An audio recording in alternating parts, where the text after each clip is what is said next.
Welcome to the Motogp Xtra podcast.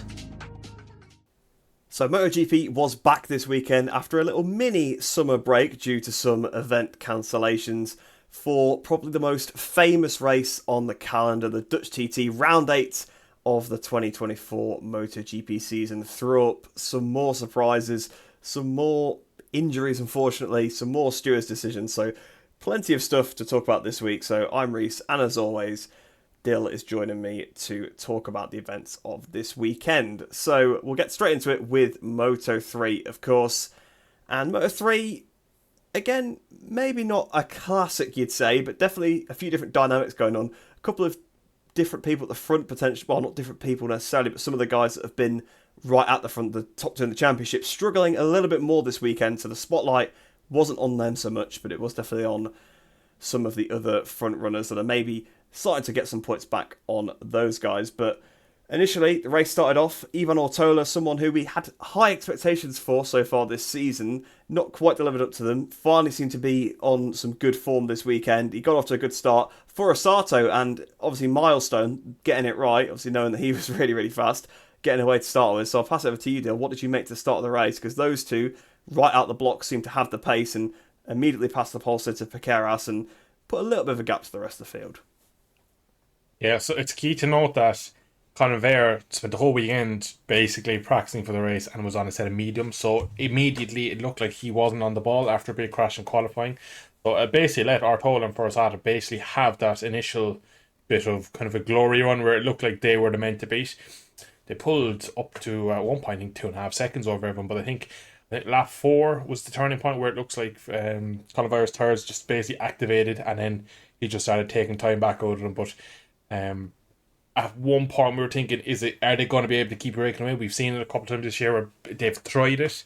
You did mention again, wasn't the race wasn't by any means one of the classics. I think this year we're getting much more of a early battle it out, see where we're at, then kind of a tire battle where, all right, we need to kind of wait till the end before we can go all out to war again. So I think the two at front really just thought themselves, if we can clear themselves, because I know Ortola was leading and Forasata was just comfortable in behind, saying, well, we're pulling away from the guy behind, I've no need to be overtaking you, I can follow your lines, use less tyre, use less fuel, and it was working. But really, when Vaire got up to speed and got his tyres going, he was probably the quickest man on track and comfortably rolled back up the back of the front two, and after that then it was kind of back to our standard big group at the front and a battle to the end.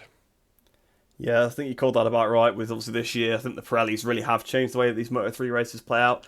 I'm not sure necessarily for the better in this class. I think in Moto2 they've had a positive impact, but I feel like the races have been a little bit less dull. Although maybe a little bit less chaos is sometimes good as well, because some of those Dunlop races were pretty crazy when they were just sending each other for like 20 laps, and then it was a bit more of a lottery, whereas there's a bit more maybe rider skill involved with actually having to look after the tyre. But like you said, tyres did play an important part in this race because Colin Vaire took a different tyre choice. Took a little bit of a while to actually build into the race, but like you said, once he caught up, it wasn't just him. He brought pretty much the rest of the front pack with him, and that gave us a bit more of a battle. Now, obviously, Forasata, you said, as we said, was sat pretty nicely in behind Ivan Ortola. Overall, this circuit, Honda's seem to be a little bit faster. I mean, we've seen this in the past. This is where Messia's title campaign last year really kicked off, to be honest. He, I think he won the race, or was at least very much fighting for the win. This is when he started to build up a bit of momentum. It does seem like this circuit, even with the Honda this year that seems to have taken a bit of a step away maybe from the KTM, seem to actually be working a little bit better here. I think they did have some upgrades this weekend as well. But obviously, Angel Piqueras took his first ever pole position. Then obviously in the lead group, we had Forasata, like we mentioned previously. Both the Leopard riders, so Piqueras was on pole, and Adrian Fernandez. Luca Lunetta as well, who has kind of been... He's been quite good as a rookie so far. I mean, nothing amazingly outstanding, but he's been there or thereabouts, and he's definitely doing better than some of the other Honda riders. Obviously, the other 658 bike of Farioli. I'm not sure if Farioli was actually in it this weekend. Didn't really see him at all, but I know obviously there was the two Vision Track Hondas as well, struggling a bit further down. The Snipers bikes weren't quite on it, but there was definitely some more Hondas in that lead pack. Maybe track characteristics, or maybe it's the upgrade. A bit too early to tell, but it was at least good to see that some of the Pera mobility bikes could actually be sort of kept at bay by the Hondas, because you never want to see one brand dominating a series. Yeah, I definitely would go as far and say it's track specific. They've been quick everywhere that's flowing. So we've been quick at all the track that has good momentum, where it's less stop start. Clearly, whatever way KTM gets out of the slower corners, it just is too much for the Hondas. When the Hondas can keep the flow and roll from corner to corner, that's where they're at their most competitive. So tracks like Catalunya, Mugello, and here are tracks where there's much more flow. You're not really like Texas, for example, in the last third sector, for example, very stop start. That would be killer for the Hondas versus the KTM. So I definitely think maybe there's slight improvement in the upgrades, but I would definitely say it was more Aston, because I do recall Forsyth being quite quick as well in Qatar, if memory serves correct. But again, it's just good to see more than one Honda. I think over the last year, 18 months, we were kind of used to seeing one Honda being a standard rider who can battle against the gases, the KTMs or what have it at the front. But you did mention there was the two leopards, and then we had again Forsyth up the front. It's good to see a bit more diversion, because you are right, it's never good to see a class completely dominated by a manufacturer. So yeah, it's good. Hopefully they can keep making steps, because it's a shame if they're only competitive on flowing tracks, because there's a lot of tracks on the calendar where that will basically ruin them. And even their own home track in Motogp isn't very, wouldn't be classed as a flowy track. A lot of heavy braking, very 90-degree corners, so that would be a track they'd struggle at in their own right. So hopefully going forward they can maybe figure out how to get more out of the other style of track, because at the moment I think they're almost a match on their day in the flowing corner tracks, the high speed corners, like Silverstone for example. I'd imagine that'll be a good weekend again for them. So yeah, unfortunately I probably would imagine that they'll struggle again in other tracks, because Honda in all classes are struggling really to make any progress, whether it be in GP or in Superbikes. They're just misfiring on all fronts. So I wouldn't be too confident that their Motor 3 project will turn into a title winner in the next couple of years. Yeah, I mean, they might be pretty decent the next round. I suppose Saxon Ring, very much a corner speed circuit on the edge of the True. tyre, and the 500 is what's complete with the four strokes there, the 990. So it's not too much about power. And to be fair, Motegi, Lorenzo was always pretty handy there, so maybe there's some way they'll make it work. But I do agree. I feel like circuits like that, they are definitely going to struggle a lot more. Probably will be one of their worst tracks. Red Bull Ring is probably going to be pretty poor for them as well in a couple of rounds' time. I can't imagine they're going to be too strong there. But of course, along with those guys on the Hondas battling the pack, so you had the guys we mentioned previously, the two Davids kind of giving us a lot of entertainment in this race. Probably the most interesting part of the race was when these two were going head to head. Two very aggressive riders, David Alonso, David Munoz. We've seen it time and time and again. Maybe there's sometimes a bit more intelligence behind Alonso when he's doing his aggression. I hear that little laugh in the background there, but it's always good to see some aggressive riders going head to head with each other. And it's definitely a bit of a tit for tat, I think. Munoz kind of gets hard passes put on him now because he's put so many hard passes on everybody else, which makes sense. So I think Alonso actually started it kind of on this occasion by putting a bit of a hard pass on him through one of the fast rights towards the end of the track. Quite a bit of contact, to be fair.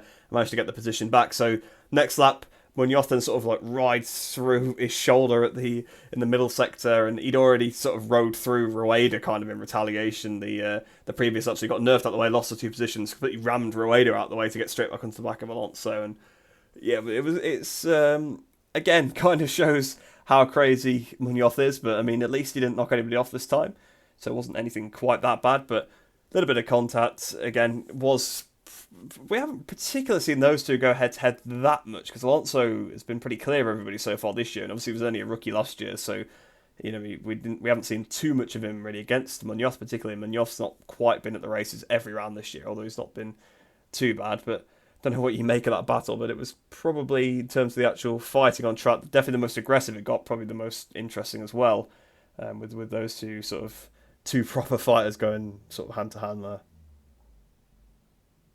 A bit needless for me, because what did he achieve other than, first off, after the race and in the podium ceremony, Munoz is like, he feels like he's being bullied on track and that he's like, people are targeting him. Like, it's its own doing really, because it's, everybody knows that he's going to leave a bit of paintwork when he passes on you. It's just that kind of, he has that reputation already, and it's quite hard to get rid of a reputation like that when people see you as someone who's going to come through and make contact or make it late or just make it less than clean.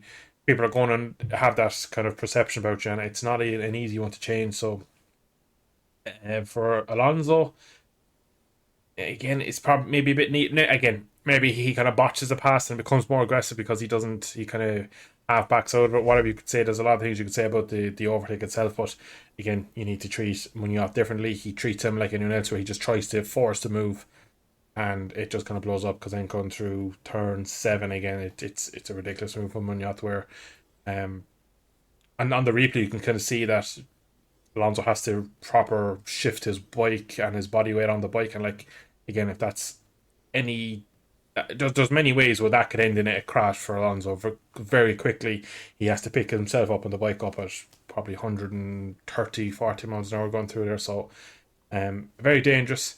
Again, I can't remember if it was Michael Laverty or someone made the point that all these guys train on heavier and bigger bikes. So when they get back to racing Moto3, they feel like small little kind of mini bikes. So they really blast into each other and really take liberties with each other because they feel like it feels so easy to ride.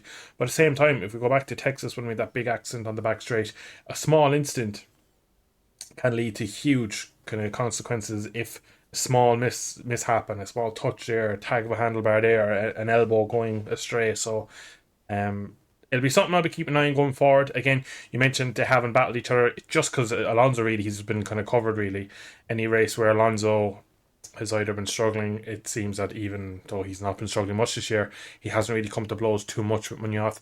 I think even in the race where Alonso's kind of been sitting in P4, P5 and then goes to the win, I think he still somehow stays away from Munoz. I think he knows himself going hand to hand with Munoz is not the way to do it. So yeah, I'd expect a more normal weekend in Sachsenring where Alonso is back on the speed and towards the front and probably away from the battle of Munoz. But yeah, it's still silly battles, I think, in overall, because there's not much achieved. And again, you could easily get some serious penalty if one of these little botched overtakes gets even worse. Yeah, actually, I kind of forgot that Munoz made that comment in Part Ferme, but it does seem like a silly comment because even from his first race that he did, or I remember his second one probably a bit more, was like Catalunya, and he got on the podium straight away, basically. He was like ramming everybody out of the way. Like, literally, first he passed, he was completely like destroying them out of the way, so it's like he has hit everybody probably in that lead pack out of the way before, so of course they're gonna then think, well, I'm gonna hit you, and they'll go back past, and then I suppose he then thinks, oh, I've been hit, I'm gonna hit you, and yeah, it just gets a bit silly, I guess. Too much contact, like you said. I suppose nothing was really achieved out of it. I suppose it only really allowed Weyer and Ortolo to get away, to be honest, more than anything. But I suppose Munoz got a decent result out of it in the end with the third place. So I suppose I guess he kind of won that battle in a way, but Alonso wasn't really at the races this weekend, was he? I mean, it wasn't terrible, don't get me wrong, but not as fast as he's looked all weekend, or all season, should I say. 2 crashes in like one session on Friday, I think. Then didn't qualify as well, seemed to be struggling in the race. Probably why maybe he was going for those passes a bit more on Munoz, because he was a bit more desperate and struggling a little bit. But overall, decent weekend in terms of damage limitation, because he still beat Holgado, who was his main rival, but now isn't, is it? I think it's Weyer now. So I think overall, even though perhaps he didn't handle the weekend the best, maybe kind of shows Alonso for the first time didn't have the pace to try and win, and still got a decent result out of it in the end anyway, even though the track didn't seem to quite come to him this weekend. It was by far his weakest weekend of the year, and if you go back to before the mini break that we had, he was probably the one guy that wouldn't have wanted that break. He would have wanted to keep going race after race and kind of weekend on weekend, because it was just everything was going right for him. He was winning races, there was points coming from all directions. So I feel like some people win and lose from these big breaks, and I think he's after just losing that advantage, because if you went back before the break 3 or 4 rounds in a row, he'd have an extreme advantage in qualifying and do question the races. Could he just take enough off where he's still quick enough but just doesn't destroy the tyre? And that was kind of a battle against himself. It wasn't really any other one that could really go with him or have that speed. Whereas now, today especially, he did look desperate in some moments because he didn't have the speed. Now again, he didn't fall off, he didn't crash. If you go back to last year, we'll come to Holgado from last year, but again, he makes a mistake here last year, and his championship goes kind of off the rails from here. So again, good decent points for Alonso.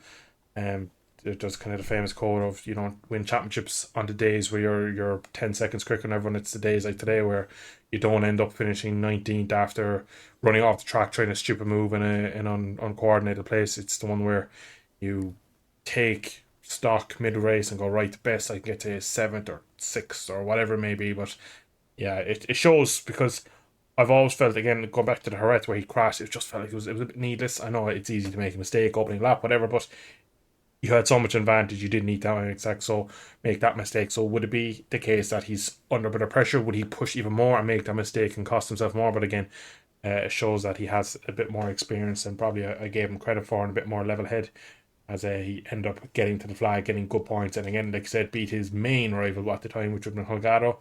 But I'd say he's also about to fade out of this championship challenge. Yeah, actually, as you mentioned out there, we have got in the notes right here, Holgado, shades of last year, because this is the round where, as you mentioned in that point, his championship went off the rails. He was looking really good at this point last year, had a really poor weekend. He didn't qualify. I think he qualified at the back of the grid, didn't he, last year, actually? I think he crashed. Didn't he have a big crash on Saturday? Yeah, I'm not sure. I know he crashed out the race, definitely. But yeah, I think maybe he crashed and hurt himself in qualifying at like high side or something, but yeah, I don't know. Sounds plausible, but yeah, I think he qualified right at the back anyway, didn't he, for whatever reason. And then the race, he kind of made his way through a bit, but, again, wasn't doing amazingly, and crashed at the double rights, sort of sector 3, just after DeBolt.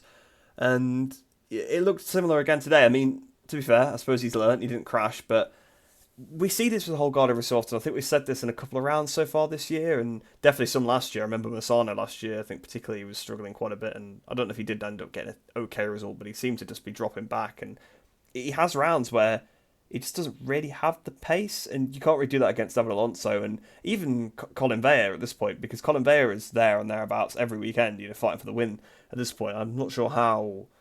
I guess he had a couple of bad rounds earlier on. I can't remember exactly what happened, because obviously he was behind by a few points, but it seems like at this point, like you say, he's potentially slipping out of contention, which is a shame for Holgado, because he's clearly got pace, but he just doesn't seem to have that last little bit to do it every single weekend. He can do it for, maybe 70% of the weekends, but then he's missing for 30%, and you can't be missing for that many rounds and still within the championship. I mean, okay, I think he was still in the top 10, so I suppose it's not the end of the world, but on a weekend where Alonso was struggling, this is the chance to gain points back on him, because he's not going to have many of those weekends, and he couldn't even beat him. It's not like he didn't gain many points back on him. He didn't gain any. He lost points to Alonso on a bad weekend, which pretty much sums up the whole thing here. It's Holgado just, I don't know if it's pressure, I don't know if it's just himself, he's not very consistent from track to track, but yeah, it definitely seems like this circuit doesn't suit him anyway, if you've got 2 bad weekends here in a row in 2 years. But yeah, I tend to agree. I think he's probably starting to drift away now, because Alonso's got a pretty handy advantage at the front of the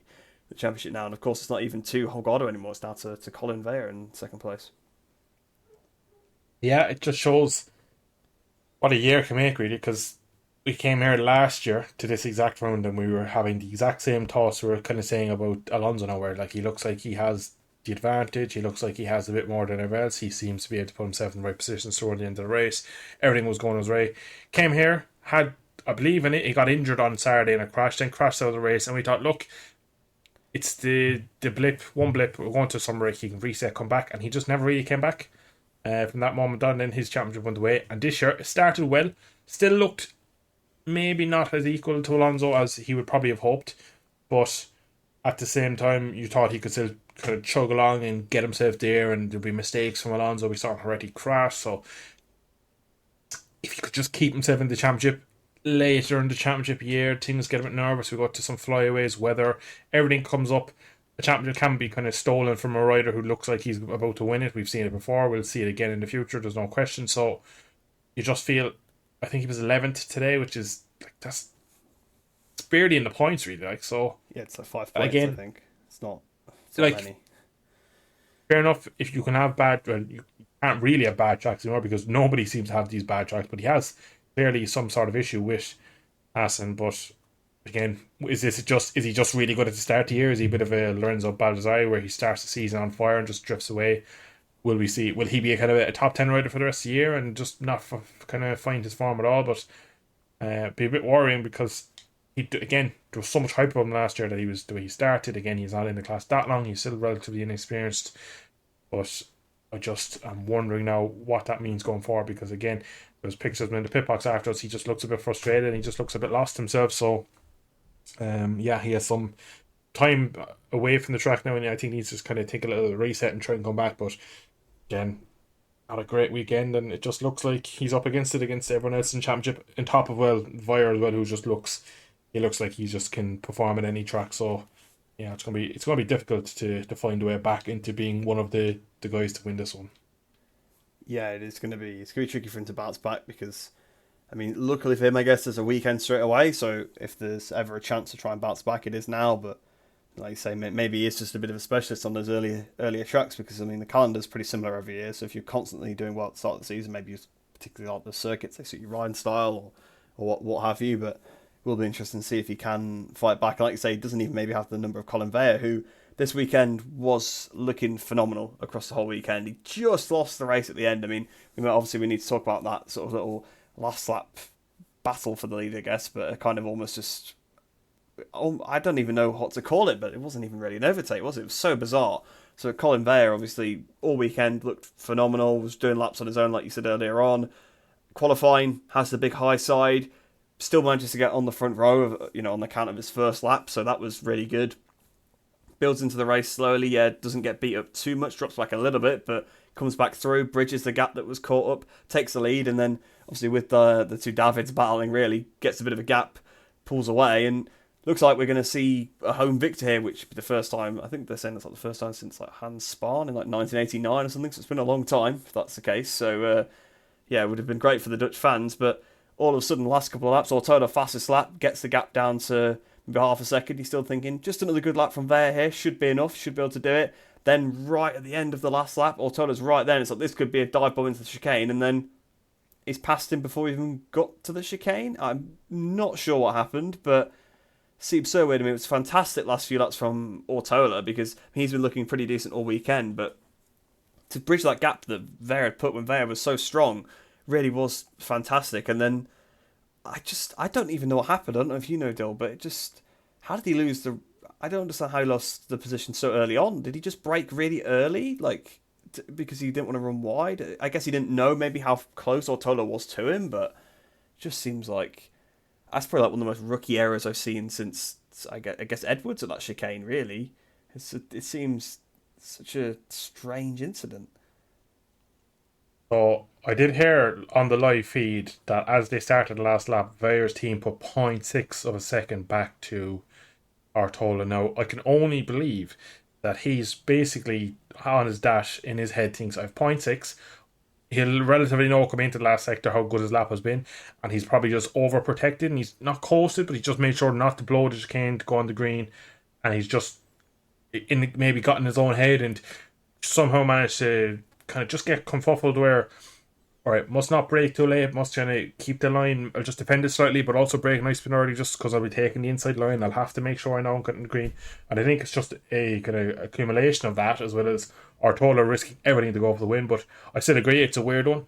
I still agree it's a bit of a kind of a mess up from the team because there definitely wasn't .6. I think at best it was .4. So yeah, it's one of these things where maybe in the last lap should riders not have a pit board, because I've seen it a couple of times now where riders have lost wins or lost podiums or positions where they were told by their team, yeah, exactly, that's the big one where in fairness, Neil Hodgson called that to a T that day, where he said you'd want to put out a bit more to kind of give your rider that bit of margin. But maybe this is the other side of the coin. If you give your rider a bit of margin, they can maybe kind of trick themselves into some sort of security in their own head. And then this happens because by no means did he take the last corner right, because as Artola goes around the outside of him, he going into the braking zone, Artola's already passed him, so then he kind of tries to like break deep, but he's on the weird line and then tries to get him to the line. It was just messy.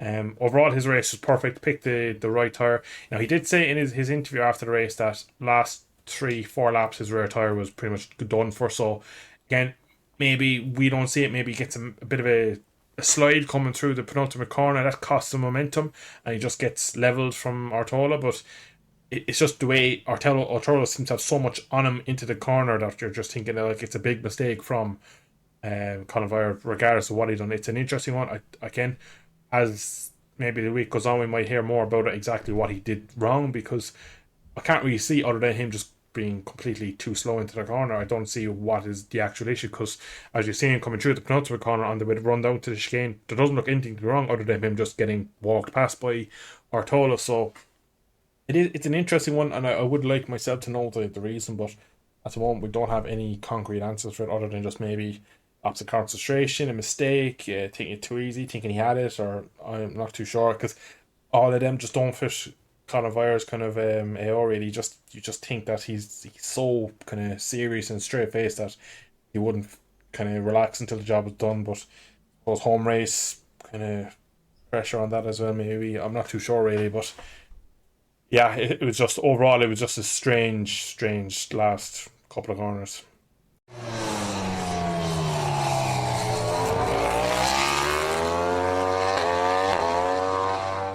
So moving on to Moto2 then, and straight away this weekend, before we'd even got into the qualifying, the race, anything like that, it was in free practice. The championship and the weekend as a whole took a big turn. Joe Roberts, big crash through turn 7. Obviously the corner where we've seen a lot of crashes this weekend, actually. We always see quite a few crashes through there, but you get some nasty crashes. Basically the corner that ended Lorenzo's career. You know, we have seen some monster ones through there. He had a, you know, it was a little sort of front ender, I think, wasn't it, that actually caused it in the end, but then the tumble through the gravel, it just broke his collarbone, had to have it plated, and unfortunately, well, probably fortunately, actually, I guess, for actually safety reasons, that you can't do the whole Lorenzo, get it plated and come back anymore, because you can't ride if you had anaesthetic in the last 48 hours. So that was Joe Roberts at the weekend, regardless of how he was feeling, because he'd had the operation and to obviously plate the collarbone. So we wish Joe Roberts the best. Well, it seems like he's relatively okay, because he ripped off his sort of get well soon message off his bike when he came back to the paddock. So he certainly was feeling a bit up for it, but maybe feeling a bit more secondhand now. The anaesthetics wore off potentially a little bit. But hopefully Joe will be back in time for Sachsenring. But definitely, you know, made a big impact on this weekend, because that was obviously the previous race winner. You know, a rider that is fighting for this World Championship straight out of the blocks was not there. And to be honest, probably the top Calex rider this year so far. So that kind of left us a track where the Bosco Scuro goes pretty well, with the 4 guys ready to battle it out for the win. But yeah, it was certainly not the way we wanted the weekend to start, with Joe Roberts out, obviously leaving the door open very much for Garcia to gain some more points on him. But somebody who had a much better weekend overall, another Calex rider sort of came to the fore this weekend, Tony Arbolino.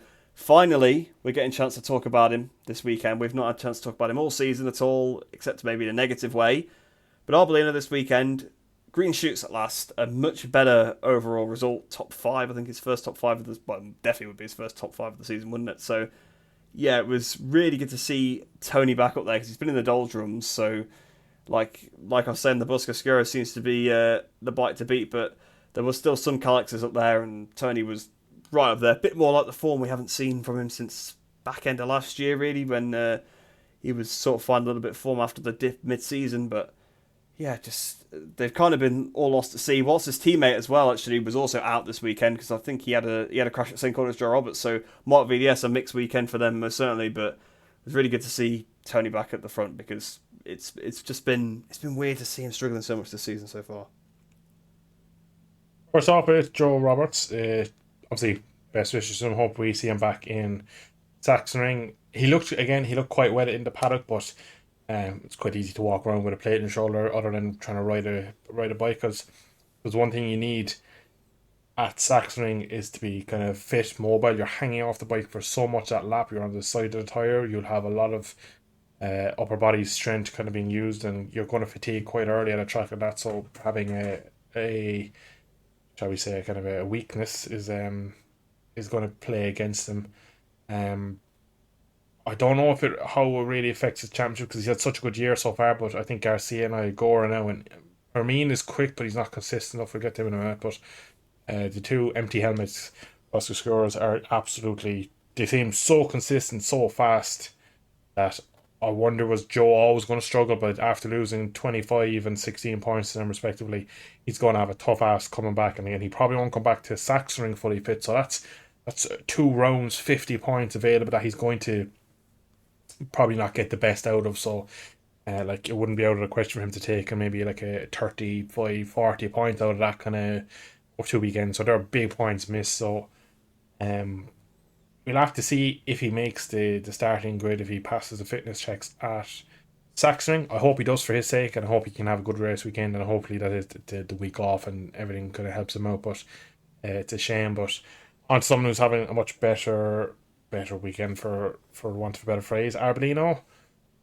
I was saying in chat, in their Discord chat, is like, who's this TARB guy on the leaderboards? Is he new? Because he hasn't been at the front since middle of last year. At the end of last year when he was battling Acosta, he was 18th, 15th, 13th. And then this year with the Pirellis, he's just looked lost again. So again, very good to see him back. I'm hoping he can kick on. I do probably think maybe it's a bit of a one-off. It's the track suited him. It's whatever is gone his way. But I'm hoping I'm wrong. I'm hoping that it's the start of something good and he'll be back towards front, because he has shown that on his day he's a top runner in the class. And it's a shame really to see him so far off, and being so far off, being over the limit, aggressive, making these mistakes, going for passes, botching them, running in the gravel, crashing, all this happening when you know in there's someone that almost went to MotoGP on a factory, on a Ducati, almost basically took Pedro Costa to the final rounds with a Moto2 championship. So we know that there's a very talented rider in there, but he just after losing a small bit of confidence. And Moto2 is the class where if things start going against you, they are very difficult to get back on track. But again, Tiger Tony, as he's known, very Tiger performance day for him. So I really hope that he can build upon it and come back stronger in Saxony in a week's time.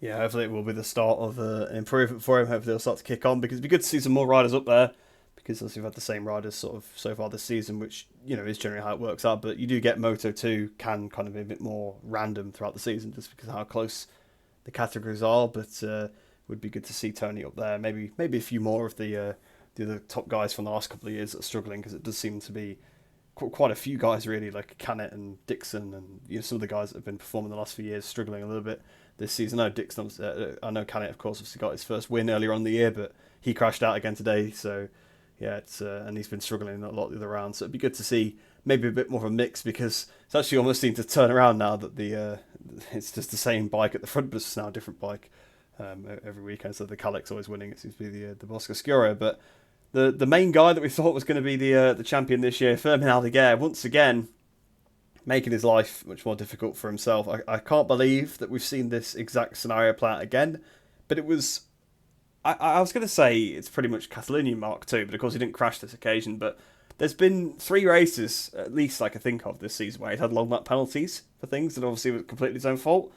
And he's probably cost himself victory. Maybe he wasn't going to win in Catalonia either way because of just Agora's tyre saving at the end. But that's effectively 3 races he's cost himself the victory there by either exceeding track limits or jumping the start. Aldeguer really just... And there's been question marks now coming out of the paddock, like maybe Ducati have signed him too early, and potentially this rumour I don't know about, maybe the contract being not completely nullified, but maybe changed slightly, or maybe it is being postponed, or I don't know, because he's just not quite... I mean, he's not even leading the championship at this point, and he's not close to it either. He's pretty far back. I mean, it's the first round for a while. I think he's gained some points back on Sergio Garcia, but obviously last weekend at Mugello, he was obviously out pretty early on. He hurt his neck or whatever happened to him, and he missed qualifying, and he started a bit further back, and he got taken out, I think, by Alcoba. And this time now, again, leading the race comfortably, literally gets a track limits warning on lap 3 or lap 4. Then obviously it's inevitable at that point. It's so easy to transgress. He was going to get a long lap penalty at some point because he was clearly pushing so much. Gets a long lap penalty. He'd got the race won with that distance that he had at that point. 1.5 seconds was enough. He had decent pace because once he took the penalty, he was right back on the back of them, and he ran with them the rest of the race. It wasn't like they dropped him. So again, Fermin Aldeguer, that's probably another race that he should have won. Was the fastest guy again today, but did something where he picked up a penalty and yet again failed to win. At least he finished second this time, but again, Agora is not really someone that you want to be losing points to, because he is very, very much a championship rival as well. Yeah, for me, Agora is the main man in this. Obviously, Garcia's had probably overall the better season so far, but I think now that we've seen Agora figure out the speed up Oscar Scoro's chassis, I actually think today, regardless of the penalty, I still think Agora wins this one, just for the fact that at the time of when Firmin gets the penalty, or gets the last warning that gets a penalty, it's only 1.3 but the gap to Agora, and that was coming down. And as Iagora said in his race interview afterwards, he kind of knew after he got behind me he had no way of passing him, so he was comfortable, so he wasn't over the limit. Now he did have some slides which might kind of maybe not back that point up as much, but he definitely felt that he was more comfortable. So maybe he had more in the tank if he needed to go get that actually second. For me, Aldeguer was having a lot of moments behind Iagora trying to go with him. So I think Iagora is just the perfect Sunday rider. He just gets everything out of it. He's never been amazing on Saturday. If he could qualify better, in a Bastianini style, Rossi style, if he could qualify a bit better, his Sundays would be so much more straightforward as they were today because he was towards the front. There was no need to come back from the lower tens and coming up from 15th place on the grid. So, yeah, he's having a great season. On to Aldeguer. Aldeguer's, I don't want to say championship's over because I think I said that last week or the week ago, the last round. But It is though, isn't it? Effectively, it is really like he's fifth in the championship. He's a million points behind. I'll get the points now as I'm saying million points behind, but He has roughly half the points of Garcia, if I'm not mistaken. Like that's. I have to do some seriously quick maths here. So 183 take 83. Sorry, 138 take 83. So it's 55 points roughly behind there. So that's over 2 race wins. Yeah. That's a lot of points. And the thing is, it's not like he's riding like Pecco at the moment where he's like 25, 25, 25. Then you can go, right, if he keeps going like this, then we go to some rake with about 40, and then it only takes one mistake from Garcia, and then we know that Marine is good in the last rounds, and you can kind of build a story. You build a theatre around it of maybe this can happen, but at the moment he's dropping the ball more than he can kind of catch it really, which is worrying for him. The rumours of him, the contract being slightly tweaked, I don't know how legal or easy that is to do. I know MotoGP contracts are not worth kind of anything. They're not worth the paper they're written on. They can be torn up, changed, altered. We know there's some very clever people in the paddock that can, if need be, get things moved, get things pushed around and change things. So I wouldn't be shocked if they maybe change the some of the finer details that we'll probably never know about them.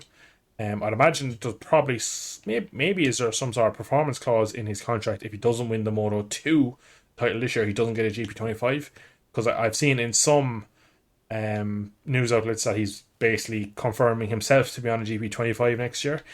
I saw today also that Ducati, who said it? Gigi Dell'Igna said there will be 3 GP25s on the grid next year, which is a weird number. So maybe that backs up to the point that maybe he's going to be on full factory equipment. I'd be surprised at that, to be pretty honest, judging by he's a rookie. He's having a rough season this year. I know he's kind of has the wave of expectation like Acosta does, but at the same time he's not doing it. Acosta was going up as a champion, was going up as a 2 champions in 3 years. So yeah, I don't know where he goes from here because he's making so many mistakes. The fact he got the warning so early. His race management is his biggest issue. There's no question of his speed. There's not really any question of his racecraft. Over one lap, he's immense. It's just his race management is the biggest issue. So he slightly uses a bit too much tyre for my liking. Especially when he's on the same bike as everyone else, same tyre. So it's people he's battling in the championship. We take Joe Roberts out of that. He's battling the 3 other same type of his bike. So it's up to him to match them on the tyre management. But he seemingly can't do that, and he's also making a lot more mistakes. His races are more like qualifying style laps where he's pushing so much, he's putting these amazing laps in. He's not as bad as his teammate, but he's kind of not too far behind him with the amount of tyre he goes through, the silly mistakes, the warnings, the penalties. 55 points is a lot, and again, Garcia has been, I'm going to touch wood for him because he's having a great season. He's been bulletproof all year. He's not made really any mistakes. Today, he was well beaten by his teammate, and same with for me, and he took a tidy P3, took the points, and onto Saxony he goes with a nice championship lead. So for me, he's going to need fortune from the other riders. He's going to need some DNFs, he's going to need some weird races. I don't think he can realistically do this on his own by just taking points back off people. I think he's going to need some kind of external assistance from maybe other people having bad race weekends and stuff. But as always, it's a bit of a worry for the future GP champion who's top to be really. So we'll see. There's no question of his speed. A lot of people are questioning the decision. I still think he will be brilliant in GP.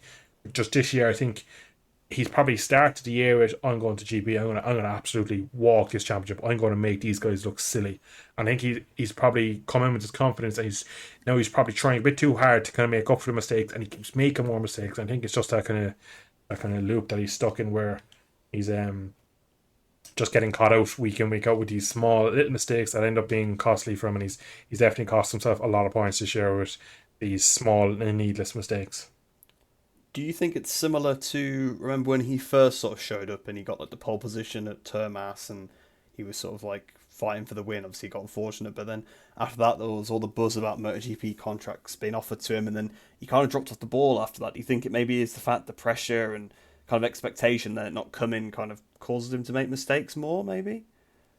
Back then I wouldn't, because that was back when the speed up was the bike that was good for 3 rounds a year, and it went a bit missing. So I always kind of gave him the benefit of the doubt. Whereas now, every weekend he's fast, every weekend he's there, but somehow doesn't get the result out of it. It's a bit like Fabio Quartararo in his championship winning year, and in the kind of first European rounds where just there's always something kind of just not on the ball, and he would drop a few points and make it a bit of a make a day of it and stuff like that. So I think back when he first came up, he was extremely young, didn't know the class very well. Obviously, when he got on the bike for the first few rounds and it clicked for him, everything was going swimmingly. Maybe his head got slightly kind of filled up with all this nonsense of future GP rider, could be a champion, Ducati looking at him and all this. It definitely would have been on his mind, but I just think back then it was just more the bike was still behind the Calixes, and it was, no matter how good he wasn't going to beat them week in, week out like he can do now with the better speed up chassis.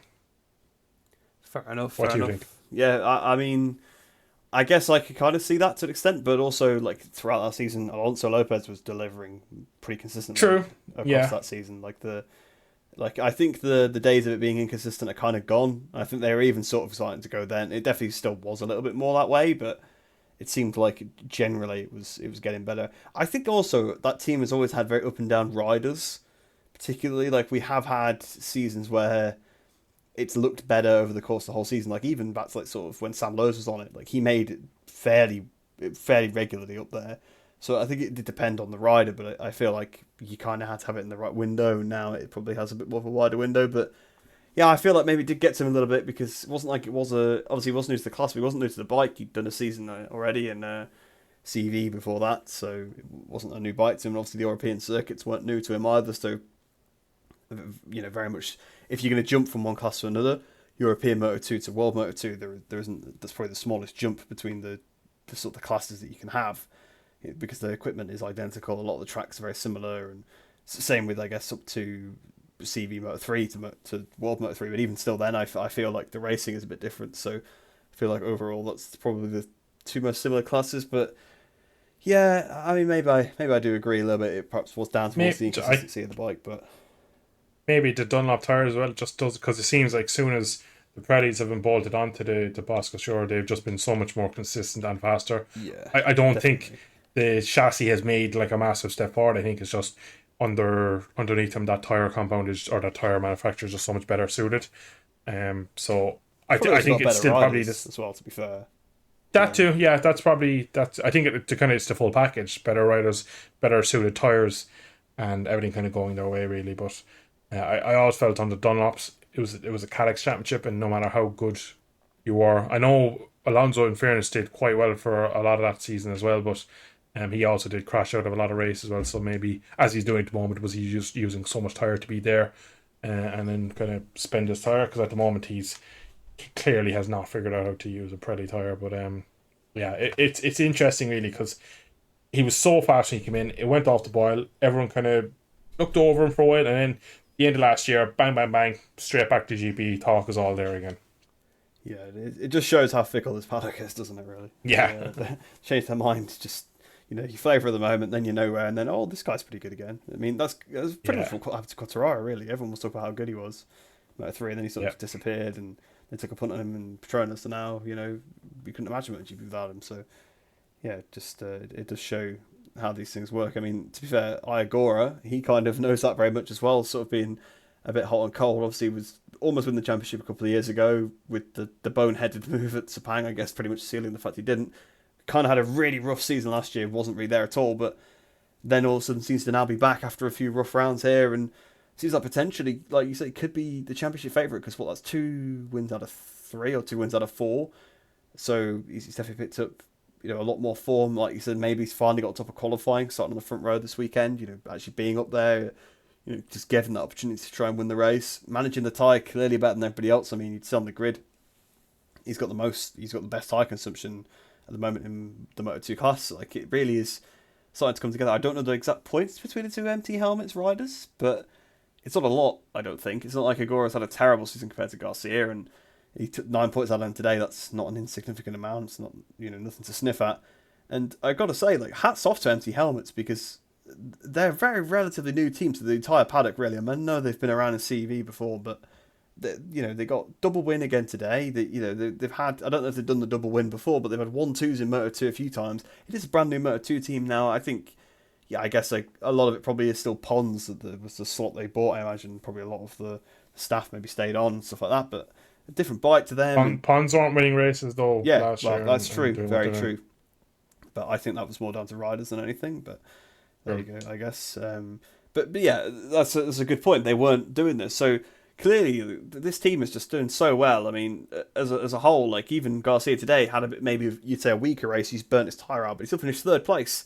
That's still nothing to sniff at. So yeah, I mean, I think Iagora definitely is perhaps building himself to championship, and I can't believe I think we'd be seeing the championship going between basically what was a new team to the paddock with the new bikes for them, completely new tyres and everything. Like, it's just Moto2 is completely different than what we expected. I think we all expected an Aya rider to be fighting for the championship, but couldn't be further from the truth, really. Take a punt. How many points between Garcia and Iagora? 15. Oh, 14. Ah, so close, so close. Okay, but there you go. That is, I mean, that's obviously a bit of an amount, but it's basically nothing. Like, Not to Agora, I don't think it is, to be honest. Well, yes. You finish this way around again, that's all of a sudden 5 points, and that's just you only have to beat him a couple of times, and you take that away. You don't have to, with a gap that small, you don't have to rely on the other guy being bad. You can beat him by being good. That's the way I always think about it. If it's something like over a race win's worth, you kind of have to think, okay, I kind of need him to make a mistake. But if it's below, you're like, I can just chip away at that. I can just keep beating him, and that's enough. So it's either than the championship. There's still half the season to go. I'm not gonna lie. I would imagine once you get into the flyaways, it's got to go Morgora's way. He always performs well at those kind of tracks. I mean, Motegi, can't wait for that one. I imagine he'll be fantastic there, like he was previously. So I know it's a long way away yet, but this could be. It's still all to play for in the championship. I mean, we're saying how the gear's out of it, but there's definitely at least these two fighting. Maybe, like you say, if Joe Roberts can come back strong, there could be a bit of a 3-way fight. But I think, yeah, it really is going to be probably one of the most interesting Moto2 title battles for a while, because, last year there wasn't really a title battle, was there? The year before, I guess, was actually quite interesting, to be fair, but that was more the fact that nobody wanted to win it, whereas it's not really the case this year. They're all consistently at the front and doing pretty well, the guys that are there, which is... This is the way you like to see it. You don't like to see it like that. Oh, this guy just keeps crashing, and then this other guy wins a couple and keeps crashing. You want to see him, actually battling on track with each other a bit more.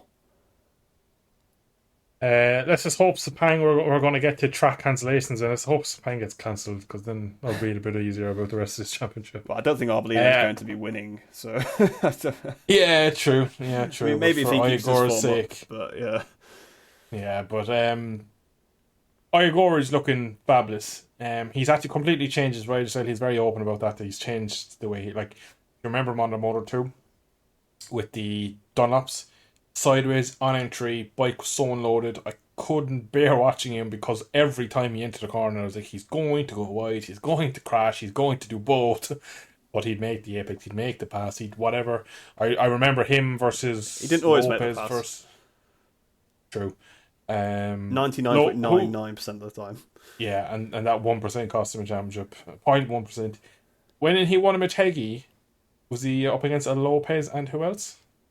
Was it Chantra? Chantra, I believe it was. Yeah, I actually think, the two of them. That was like the teenagers. peak of that team. Yeah. That was they should have probably pulled out, then rolled up the carpets and left after that one. But I just remember him vividly that day, so good on the brakes, and he was constantly sideways. But clearly, Pirelli's don't work like that, so he's much more wheels in line. He's again still, even with the massive change in tires and change of bike, he still found out a way how to make that thing absolutely amazing on tires. So for me, that's his qualifying is an issue. Granted, I'm well aware that at the moment, if he keeps qualifying, I know today was the exception, but if he keeps qualifying 10th or lower, he's probably going to give away races where Garcia and him are pretty much equal pace, and he's not going to get back to the win, and then you lose more points to him. Garcia looks to be probably one of the more consistent qualifiers. He seems to be there most weeks in the top 6, where at least you get a good start, you get away in top 4, and then your race can open up in the final third when everyone kind of puts down what they have. So for me, if I can sort out the one lap on a Saturday, I would be firm favour of him. He's more experienced in the class with the guys he's battling against. I think he's just mentally a bit better. Now, Garcia still is a bit of a question mark for me because nobody expected him to be doing what he's doing, so nobody knows how far he can go with it. Nobody knows, will he kind of tail off after the summer break? Will he have a bit of an Arbolino in it where all this kind of hype around maybe a title push, and then he kind of ends up finishing a distant third and Alligator gets back to second, or I finish the second to someone else. But Joe, at the moment, Joe Roberts is 23 points behind after today's race. I'm again just unsure about Joe when it comes to the Sachsenring, how fit he'll be, because again, if he loses more points there, it's not out of the question that we go to summer break with him 30 points behind, and that's a lot. Again, it was a small mistake from him in Friday, and he's done the collarbone or done the shoulder, and he's out of it. So it could easily happen again to any of them. But it's just there's so much going on in this class. This class is having probably one of the better championships because there's a lot of going on. There's a lot of different riders, and the whole Pirelli has changed this class for the better in my eyes. But to kind of finish up on Agora, he's learning every race weekend, and he's getting quicker. And he's probably the danger man for me at the moment, because I think for me, outright pace, no question he's there.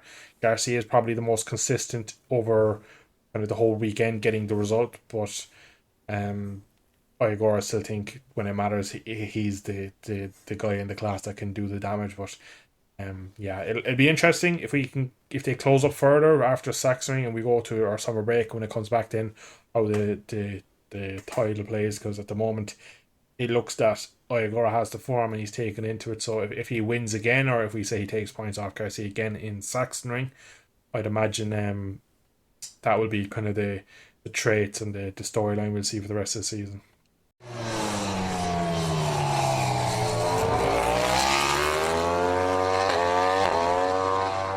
So on to the Premier class now, MotoGP, and before we even got into the weekend, plenty of stuff has changed since the last podcast. Probably even so much you could argue probably should have just made a specific episode to cover this, because otherwise, it probably will take up a big section of this. But a lot of it was not very well hidden secrets. Some of it very surprising, I don't think anyone's seen coming. Start off with the former. Pramac Yamaha was announced this weekend, so I guess a bit more topical even. Kind of heard about this for a while. When a rumour's been around for this long, which it's been around since maybe even towards the end of last year, potentially, but it's definitely been around for a good while. It was always really a matter of time till it was announced. And it's actually a 7-year deal, if I'm not mistaken, which is pretty incredible. You don't see these. I mean, I suppose for supplying a manufacturer, it's going to be a longer deal than a rider, so I guess it's not going to be the 2-year deal you tend to see. But you never see deals this long, particularly, especially this publicly. So, yeah, really interesting to see.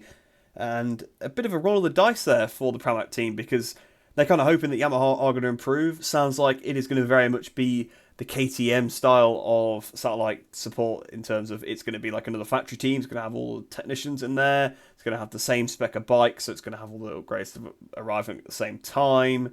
They're going to sounds like they're going to pay the riders' salary, so they're probably going to have a hand in picking the riders. So it sounds like it very much is going to be like a second factory Yamaha team, which is pretty incredible, because that's definitely against Yamaha's previous stance. I mean, it's the reason why they lost Tech 3 in the first place. It's the reason why they ended up losing the what was the Petronas team, but then became obviously the whatever crypto scam team it was, and like after that RNF, and then obviously they went off to Aprilia, but yeah, it was it's definitely a difference for the Japanese manufacturers because even LCR, who have been with Honda for years, don't have that kind of relationship. So yeah, I'd be interested to see what you think.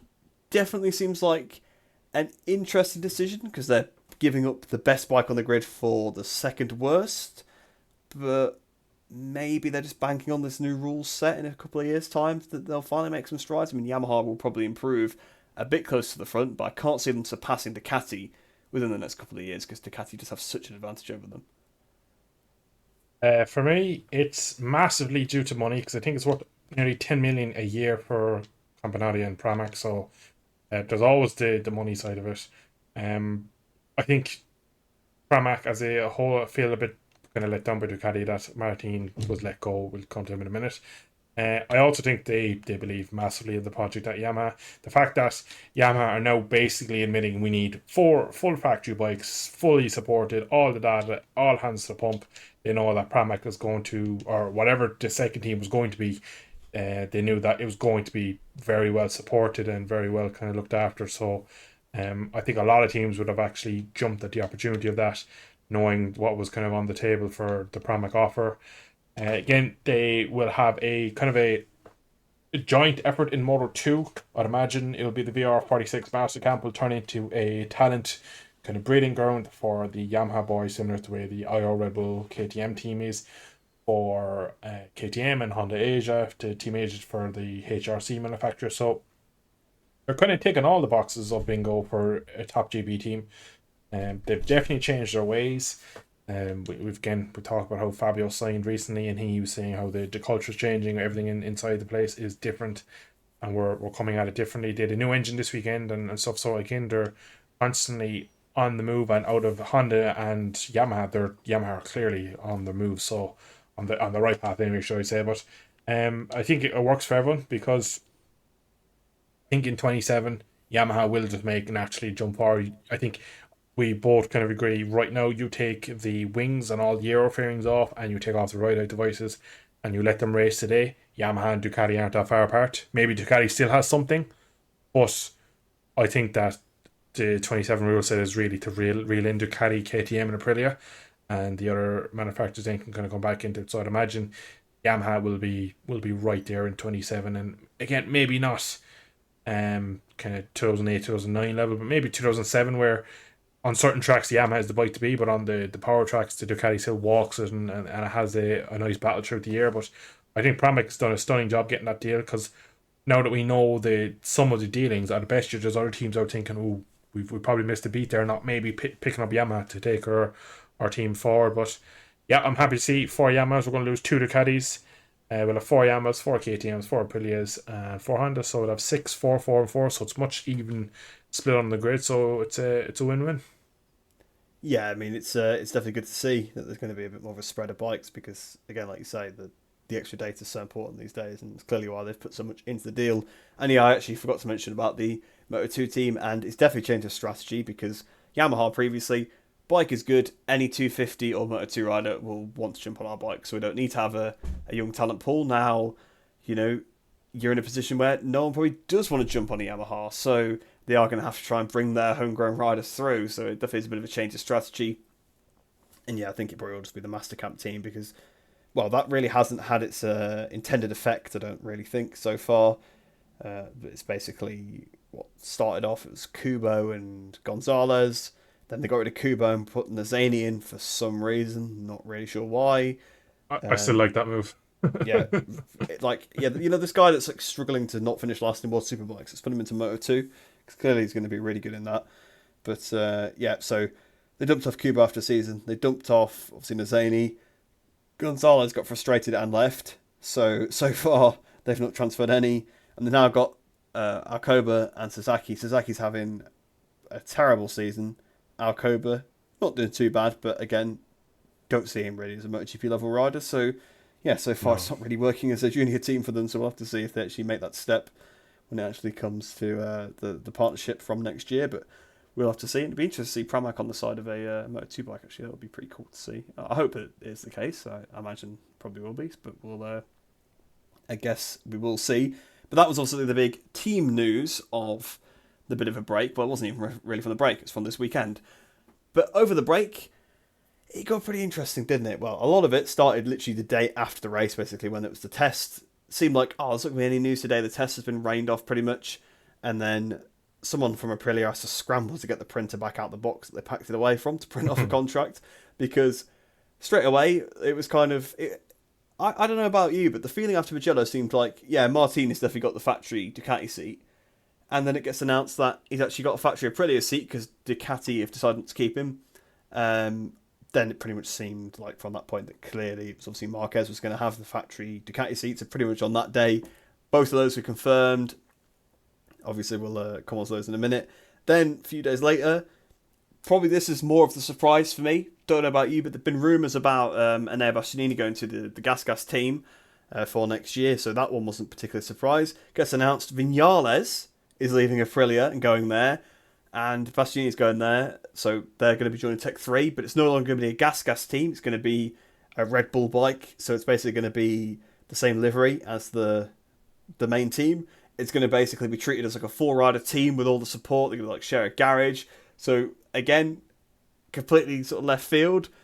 And then I guess the other announcement, again, not so much of a surprise, was obviously Marco Bezzecchi taking up that second Aprilia seat because, again, from that point it was fairly clear. I think it was either going to be Bezzecchi or Di Gianantonio. Probably wasn't really ever going to be anybody else. And it had been rumoured for a long time that, even Bezzecchi was being rumoured before Martin got signed. So, yeah, as soon as that seat opened up, it seemed pretty clear. But lots to get through there. So I will pass over to you in a minute, but very, very interesting moves there. Ducati definitely taking an L by losing Jorge Martin, in my opinion. Aprilia definitely really winning out of that situation because we're finally probably going to see the level of the Aprilia bike because Martin, this season we've seen, is week in, week out a top 1, top 2 rider. Whereas we've seen over Viñales' whole career, he's blown hot and cold. Same with Aleix as well. Oliveira, Fernandez, everyone that's on an Aprilia at the moment has shown throughout their career that they can blow hot and cold and are good some weekends and not so good others. So we'll finally get to see, is it the bike that's really inconsistent or is it just everybody that's on it? And I feel like maybe it's more of the latter, but I guess we'll see. So massive win there for Aprilia. Obviously with the Pramac Yamaha news, that also kind of makes sense to why Martin wasn't going to stay. He'd already made it pretty clear that he wasn't going to stay at Pramac anymore if they tried to keep him there, but obviously it kind of showed that there wasn't even an option to stay there particularly anyway, even if he wanted to, because he'd be going on to Yamaha, which would just not really make any sense. So at that point, as soon as Marquez is confirmed for the factory team, there's nothing he can do other than go to Aprilia, really. Even if he changed his mind and wanted to stay at Pramac, it's just never going to happen. Obviously, the factory team at Ducati, going to be some Rossi, Lorenzo vibes there, I think, with very explosive. Definitely going to be a couple of collisions. I can see that. There's definitely going to be a war going at the pits, so that will be really, really spicy. Like, I'm looking forward to seeing that one on track.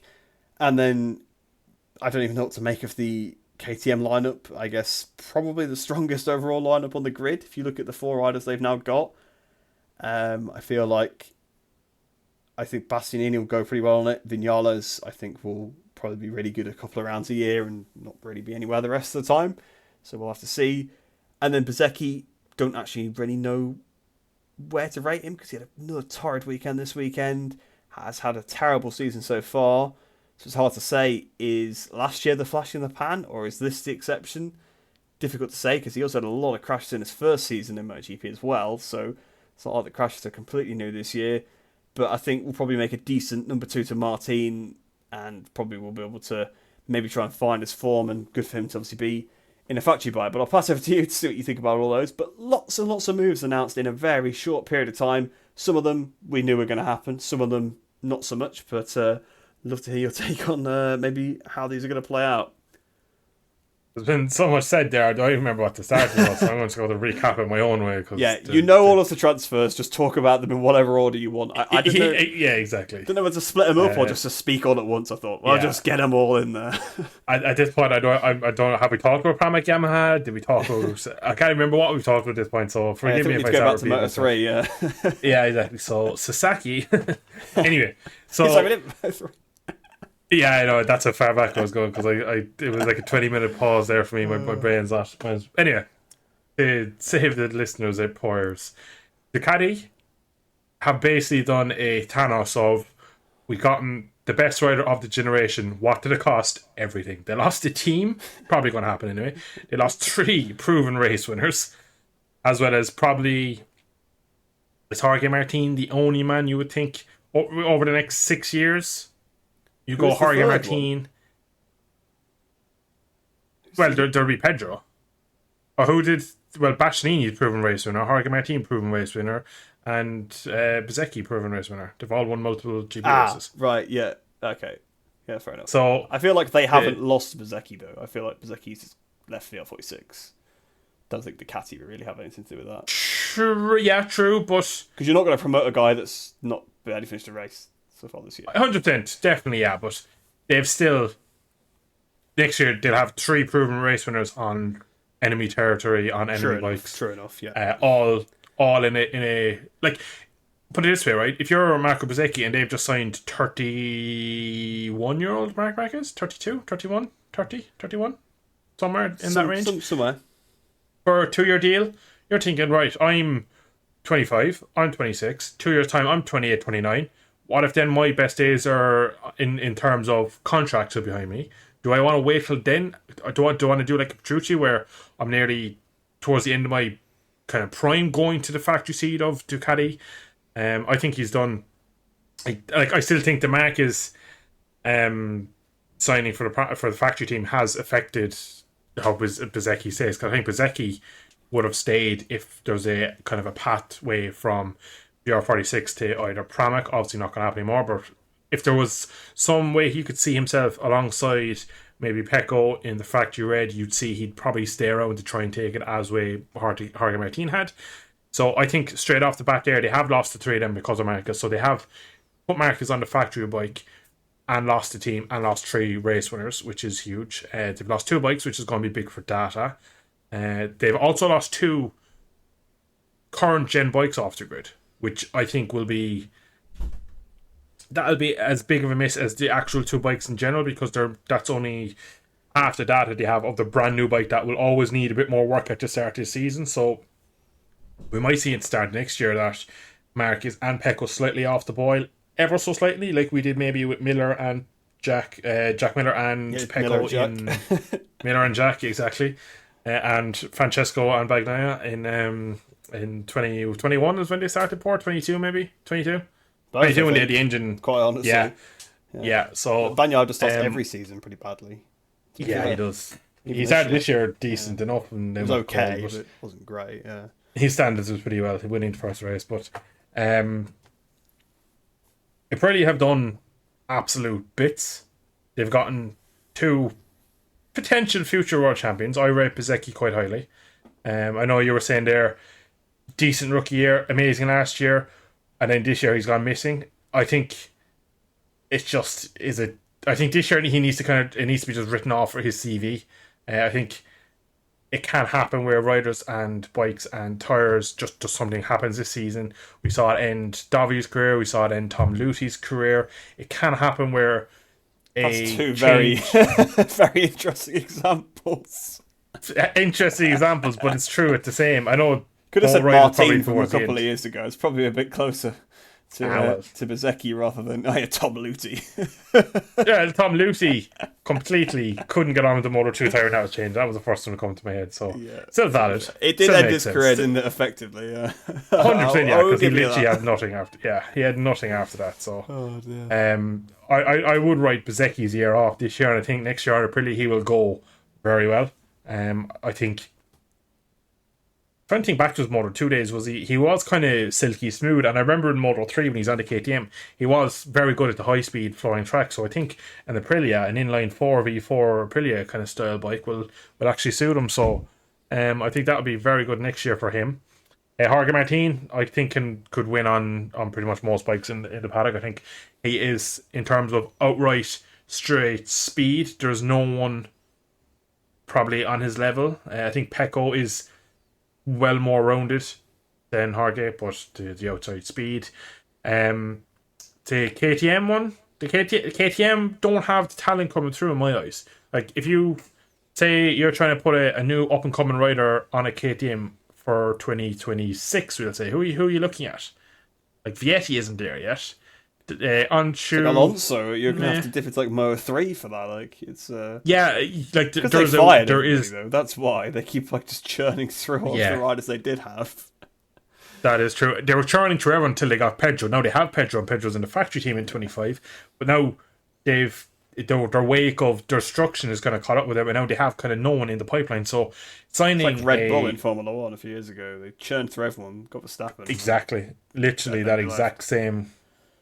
So for me, going and getting a proven race winner in Bastianini and a very good rider on his day in Vinales, I think is a good deal. I think that's the best he could hope for. I think they'll stick with that lineup for a couple of years until probably Alonso comes up. Maybe it's brave they can nab someone. Of years with KTM.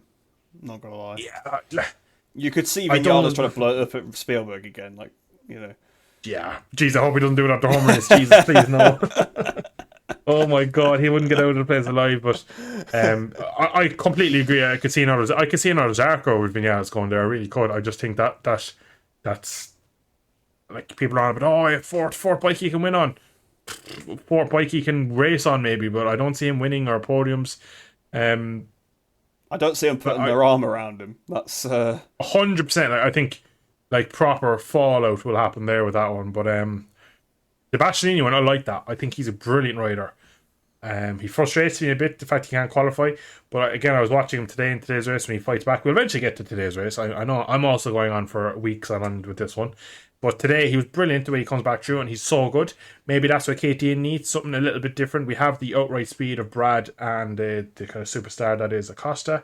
So maybe they need someone that's a bit different, a bit lighter on the tyre, and see what he can get out of it. I'm not sure why they really would wanted Maverick. I think just kind of filling up the space, a good quality rider. I don't know how good he is at bike development, to be honest, because the way he kind of throws the toys out of the pram and suggests a lot of things that he seems where he feels like things are going on around him that aren't actually happening. For me, that's a sign of probably not the greatest rider in the world for processing his riding feelings and putting it into good hard numbers of explaining what's going on with the bike on track. So I'm not too sure they're signing him for kind of his experience of bike development, but we might see maybe he matures over the next kind of year and he becomes that rider for them. I've left Marcus to the end. Marcus has completely thrown everything at the kitchen sink to get that factory bike. The whole Marcus signing for the factory team, I'm going to run through the kind of timelines of this because it's been well documented, but just kind of again refresh people's memory, and also maybe not everyone knowing about it. It was pretty much like, I'm fairly sure that Jorge Martin was told by Ducati the weekend of Mugello, you will get the factory seat. There is no question, that's done. And I believe at some point, so on Thursday, there is video of Marc Marquez going into KTM Hospitality. Make it out what you will. It was Red Bull on Sunday, Hospitality, was it not? Red Bull. KTM.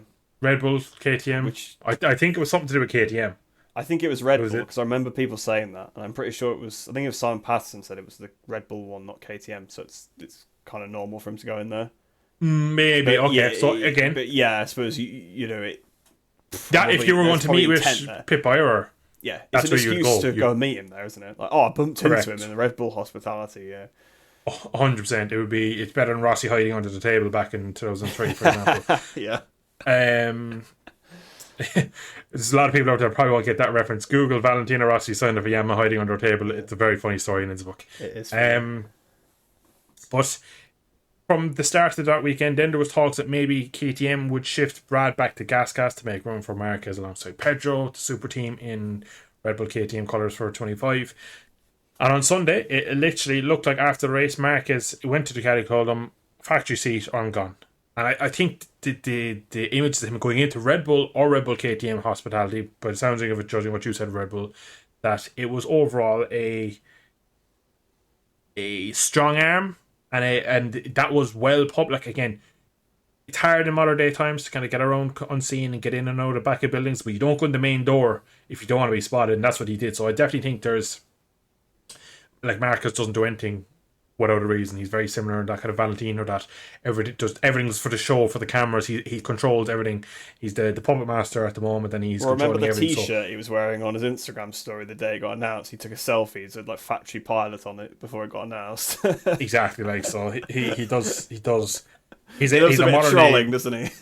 yeah. So like Valentino is brilliant with the media. No, Mark at his time is brilliant with the media, and he has the social aspect of it as well. So he's playing that brilliantly. But in Sunday night, it was a full 180. They basically Ducati got their hand forced, and at the risk of him going to KTM, or maybe not going anywhere, maybe it was a kind of a jink, a little kind of hoax to see could they get to the seat. But they collapsed, and I actually lost a bit of respect for Ducati because Jorge Martin deserved it. He's been brilliant this year. He's learned so much from the battle last year with Pecco over the championship, and he's been so much deserved to be on that seat. I know he's gone to factory pretty team. It's going to be brilliant for him, but is it going to be a GP25? I don't think so. Is he going to win a championship with them? Maybe. I just don't think he's Maybe. a good enough bike to win a championship on, to be honest. I don't either. I think he's good enough, but I don't think that's good enough of a bike. It's kind of the Yamaha Fabio thing. I think Fabio on equal equipment can win championships against anyone, and Jorge Martin is in the similar boat. I think if you put all of them on similar equipment, they're all good enough to win. But it's just maybe that Aprilia is better 25% of the time. That's not enough to win a championship against Mark and Pecco. So yeah, everything got turned up in the air. Marquez gets announced. He goes to Aprilia, and yeah, that's that. I don't really have much more to say to it. Miller is out of a job now because of that. He's been linked with the Pramac Yamaha. Also, Grassini have re-signed Alex Marquez. It's looking like Frankie now will go to VR46 to take the place of Bezzecchi. I saw something today. It was translated from Italian, so I don't know if this is taken out of context that he wouldn't look at the Yamaha because he wants the 100% to be competitive, and I don't think going to Yamaha in his eyes is going to be competitive. Yeah, he did say that in the weekend, didn't he? That he wants to be on something he can win on from round one, so it's not going to be the Yamaha. Yeah, that kind of rules the Yamaha. Even though I think it's a great signing. I think Miguel will probably find his way onto a Yamaha. I think that would be brilliant for both parties. Very kind of methodical rider. Very smooth, consistent rider. I think he'd suit Yamaha well. I think he'd suit the Yamaha project very well. Probably would make space for Joe Roberts if that's going to happen, if he moves up, even though that's gone very cold, that apparently he's not good enough because it's taken this long to get good in Motor 2, which for me is not really an argument. It takes a lot of riders' time. It took Alex Marquez plenty of time in all classes. He was on the front row today, so I don't think time is the answer. It's Brivio, isn't it? That's not a big fan. Yeah, true though, but yeah. I think Joe Roberts has been in Moto 2 like a really long time. You forget, but he's been in like I think this is like his 7th or 8th season, something like that. Yeah, but that was like Mark VDS that took a punt on him, wasn't it? Really? Yeah, true. But again, American team and American rider, it's kind of the links are there. Like you can see the reasoning why that move. But the guy picking the riders is Italian, not American. I think that's 100% exactly. Yeah, I think if it was it Justin Marks, isn't it, the owner? If it was him picking, I think he'd pick Joe Roberts. But yeah, I think Davide Brivio will not pick Joe Roberts by the sounds of it, which it's a shame. Yeah, but it is what it is, I suppose. Yeah, I'm pretty much out of ideas. Pedro's announced for a Factory Rebel team. I think that happened during the Mugello weekend. Yeah, I feel like we mentioned it. I think that's everyone covered. Yeah, I think so. You mentioned retiring? Do we? I don't think that was that Mugello. It's been 3 weeks. We did mention it very briefly. We definitely didn't forget and edit it in afterwards. No. No, we wouldn't do that. We wouldn't do that. No. There you go, guys. You made it this far, the podcast. A little bit behind the scenes. But yeah, exactly. That's Easter eggs. Yeah, exactly. I mean, at risk of spending any more time on the pre-weekend stuff, that's the silly season. I'll just quickly sort of cover it. We won't really comment on it much. Apparently, Kazakhstan has been cancelled again, and we're potentially getting the Qatar race in its place. So, yeah, we'll see about that one. I guess Kazakhstan next Kimi Ringdale. Kimi Ring 2.0, 100%. I won't say any more on it because I want to get onto it again, but I completely agree. Yeah. Circle of Wales all over again, except that one got built. Yeah, there wasn't even a spade in the sand there. You know, it was not a single hour of work was put into Circuit of Wales. Yeah, there you go then. So we will actually go on to the actual race weekend now. Probably not as interesting as the break in between, which is a shame, but that is just how it is sometimes. And I think it all depends really on whether guys can just go flat out from the front. That stretches the pack and you just get these different ones. But if you were listening to the podcast last year, you may remember Austria. I think, to be fair, we're going to have to do a very similar thing there. Pecco this weekend was absolutely unbelievable. Did he top every session? That's the question. Did he top warm-up? No, fourth. Ah, come on, man. Because I remember he said after the sprint race that was his biggest issue, was that he was worried he didn't have a new tyre to top warm-up. That's a shame. That's a shame, because that would have been really nice for him to top every session. But first time in his whole career in MotoGP class, at least he topped Friday FP1. It's not, I don't think it's called FP1 anymore. Whatever it's called. He topped that. If he's doing that, everybody else is in trouble, because he does not do that ever. So yeah, it shows that he's really confident. No one could even get near him, could they, all weekend? There's nothing else to say about him. He just made it look easy. He just controlled both races to absolute perfection. I don't think I've seen the guy make a mistake once all weekend. To be fair, he just, pole position, which he's not been a pole hound so far this season, in fairness to him. I mean, he went through a bit of a spate last year where he got really good at qualifying, actually, but it wasn't ever a strong suit aside from those few rounds, I don't think, particularly. But yeah, pole position, topped every session. We'll pretend warm-up doesn't exist because it doesn't for the other classes, so it's not a real session as far as I'm concerned. So, any meaningful session, let's put it this way, he topped it. Fastest lap in the race, I believe, fastest lap in the sprint. Just, he didn't put foot wrong all weekend. It was fantastic. I mean, it is one of those weekends, like I said at Austria last year, with the Marquezes, the Quartararos, the Rossis, the Stoners, Lorenzo. Those kind of weekends, probably more like Lorenzo, to be fair, isn't it, than anybody else, where they're just on another level. No one can get near them. Perfect, lights to flag victory. Okay, yeah, admittedly, pretty boring to watch, but you can't deny the talent it takes, the fantastic nature of it, and he's really put himself back into contention in the championship. I mean, there's 2 weekends in a row now. He basically has done that same thing, where he has just dominated from the front. Mugello was a bit more shaky because he picked up the penalty and had to start a bit further back and stuff in the main race, but he took the lead basically after turn 2 anyway. But this was more controlled than Mugello. At least Martin could stay within a second of him in the entire race in both of them in Mugello. Well, I suppose not in the sprint because he fell off, but he was staying with him. Whereas here, he could just drop everybody. I mean, you're winning races by 4 seconds in modern day MotoGP, just is unheard of. And it wasn't like everybody crashed and you won by 4 seconds. No. The next guy was also about like 5 seconds ahead of everybody else as well. So it was it was just I don't have any more words for the guy. Fantastic. Brought that lead back down to 10 points, and I think everybody else on the grid's got to be a bit worried. This is his purple patch of the season. He has done it the last few years, to be fair, that this sort of sequence, that those races really suit him. So I think he does the damage in his seasons here. So I think actually the only thing the guys can look at is that Martin is leading at this point. Pecco is at least not leading, so I guess that helps. But this is the period of the season where he's always fantastic, and as always, he's absolutely delivered on that. I hadn't said this to you because I wanted to bring it up in the podcast. So I was kind of putting it in it. I don't want to compare this to Austria last weekend, because what happened after Austria last weekend, we had Catalunya where he got run over, and that's where the whole season changed from. Because I remember last year, we've had Catalunya now. We said, yeah, true. He crashed again there and he's fine. So yeah, literally, exactly. So I remember saying that he's amazing. He without any issues, he's going to win the championship comfortably. I just don't want to get ahead of ourselves because it is Pecco. There is things can go wrong. We've seen it. He was amazing this weekend. He rode perfect, no mistakes. I remember, one lap he ran across the curb, or I think it was the last lap of practice Saturday morning, and at the end of a run where he was only on the same set of tires, he gets the chicane wrong and just kind of runs across it, Rossi Marquez style. But that's being picky, looking for something. And that was the end of the session. That was the last lap. That session wasn't for time. It wasn't for anything. That's just a free practice session. So that is literally the most basic session. Tops every meaningful session. Put in an unbelievable lap in qualifying. And yeah, it was great to see. His consistency in the race was unmatched. I think, again, he has a bit of that win at the slowest pace possible. That kind of...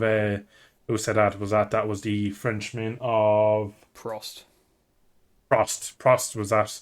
who capped that term of winning Some the more slowest F1 race. references. Slowest, The viewers will love that. yeah, exactly. It's so bad the weekend was when we were referencing F1. But F1 races were better actually this weekend. it was crazy. Yeah, I watched highlights. Anyway, back. Jesus, come on, focus. Anyway, I think Pecco, if he had someone to match him this weekend, could go faster, and that's a bit scary. But yeah, every lap I still Martin did think anything, didn't he? Just responded. yeah, exactly. It was a proper Lorenzo 2010, 11, 12, where you take a tenth, I take a tenth and a half back. Try it again, I'll take 2 tenths, I take 3. And you try harder, you go faster, you go further back. It was invincible. There was one or two laps towards the end where they put up the consistency board, which is one of my favorite things to look at. He did the same lap time 3 times in a row, 36.0 or 32, whatever the lap time was, to the decimal point of 0. The next lap was 1, and the next lap was 1. So 5 laps in a row within a tenth.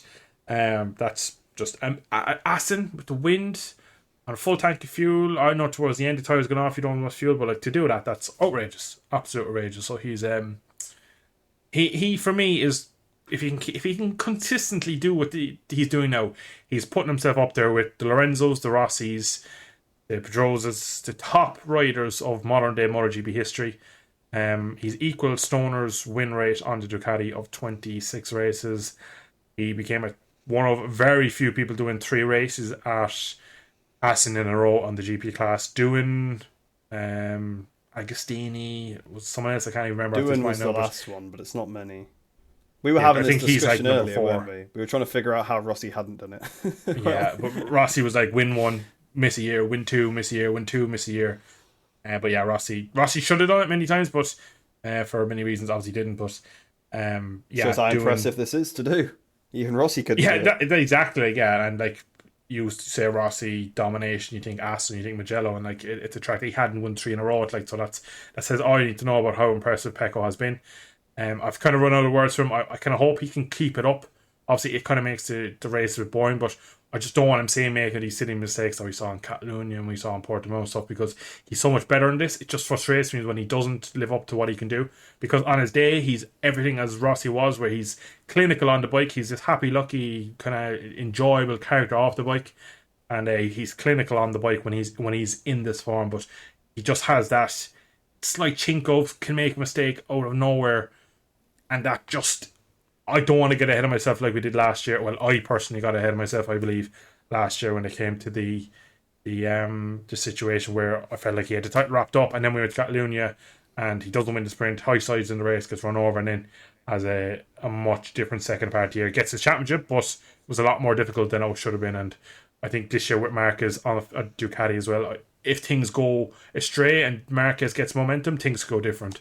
I think we're all probably in agreement that Jorge Martin's electricity bill has been plugged, and he's probably not going to get anything else for the rest of the season in terms of upgrades. Yeah, I mean, it wasn't just you. I think I was in agreement last year that he absolutely won the championship. Also, very worth noting that he high-sided. He was amazing last year. Like, he absolutely was ridiculously good that weekend. So we were right saying how amazing he was, but it just shows in modern day GP, the next race weekend, he wasn't perfect that race weekend, made a small mistake, and then an injury, and it just went on from there. Then he lost a bit of confidence and things spiraled. So it's still how amazing he's been today. It could be very different when we go to Sachsenring or any other track this year. Yeah, I mean, ultimately, he probably shouldn't have won the championship in the end last year, because Martin should just not have crashed out the lead at Mandalika or burnt his tyre at Phillip Island, really. So yeah, it does show how he went from absolutely dominating to really was kind of lucky to win it in the end, because the other guy kind of bottled it right at the end or had some misfortune. But yeah, that is the way it goes. And yeah, it was also worth noting that we bigged him up and he crashed trying to beat a bike that wasn't threatening him for a championship effectively. So yeah, it does. He did have that element to him, but I feel like he will have learned his lesson in that aspect this year. You're not going to see him crashing trying to beat Alex Rins again, for example. You know, it's. I feel like he'd be struggling if he's battling with Alex Rins at all this year. Poor bastard. That is true. Well, I mean, Alex Rins was probably worse last year, even so. I mean, it kind of. Yeah, true. Just, is there a weird track where the Yamaha's can be OP? I don't think so. So, yeah, I feel like it's probably not going to happen to him again, unless he's already been punted to the gravel. In which case, yeah, it's probably going to be maybe behind Rins in that situation. But as we've just obviously been sort of gushing about Bagnaia there. I think Martin deserves a bit of credit this weekend as well, because clearly Bagnaia had the pace of the field, but in both races he did go with him and stuck with him for a good chunk of the race. Very easy to make a mistake when trying to do that. Very easy to just decide to settle once they've got the big lead of everybody else. And I think he did do that at the end of the main race when he realised it just wasn't happening. But pretty much 2/3 of the main race and for like the whole of the sprint, he did push him. Like, he was obviously trying to just keep a bit of pressure on Pecco because he knows that there's a mistake in him potentially. And you got to respect that, to be fair, because yeah, he was obviously risking a lot to do that. And I think we will have seen Martin probably crash trying to beat Bagnaia in the past, whereas this occasion he was able to just keep that pressure on him without really making any mistakes himself. I mean, partway through like you said earlier, we were talking about the race that was happening. He did start to catch a little bit in the middle of the race, but I think Bagnaia had him pretty well covered off. But to be fair, good damage limitation. 7 points over the whole weekend? That's pretty good when you think about it, because of how we just spent like 5 minutes talking about how amazing Bagnaia was, how unstoppable he was.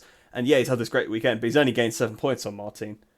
It's not even like he would have gained more had they both crashed in a sprint race and then Martin gets beat by Marquez and finishes third.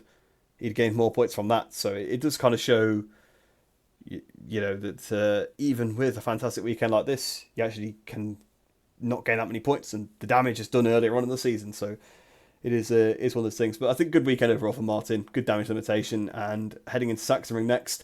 Hopefully, we'll see a bit of a repeat between these two, because if you remember last year, it was a bit of a classic between the two of them battling. Probably the most we've really seen them go head-to-head at all. So it'd be really good to see. Hopefully that can happen again next year, next round, and maybe Marquez in the mix as well. That would be pretty good, I think. Yeah, 10 points is a gap now to basically between Pecco and Jorge Martin. Jorge Martin, in my eyes, is doing everything that he can to limit the damage. He said on Friday, this is just strange to hear, that when Unibrow,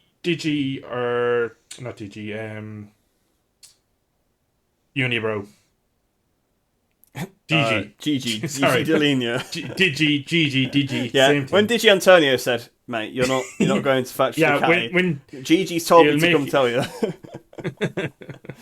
I was going to say when Gigi's in the pit box with him, but that would be even more weird. So when Gigi calls in during the race weekend, he says it's just very strange. It just doesn't feel right when he's in there. So there's obviously a very weird vibe at the moment in the whole Ducati Pramac divide as well ongoing. So everybody feels it's going to be an uphill task at best to win a title on it's going to be that bike. So when we get to Valencia in months' time, basically what the GP24 is now, I'd imagine, are maybe you'd think so. Some slight changes, but I said at the same time, they said they'll support him. I don't believe they will.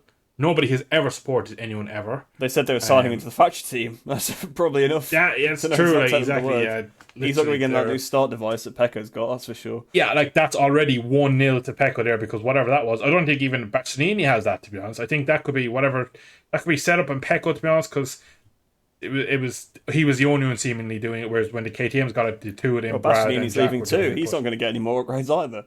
That's true, actually. So I forget that Marquez has nuked the whole of Ducati. So yeah, Marquez will probably get it before those guys. Yeah, literally.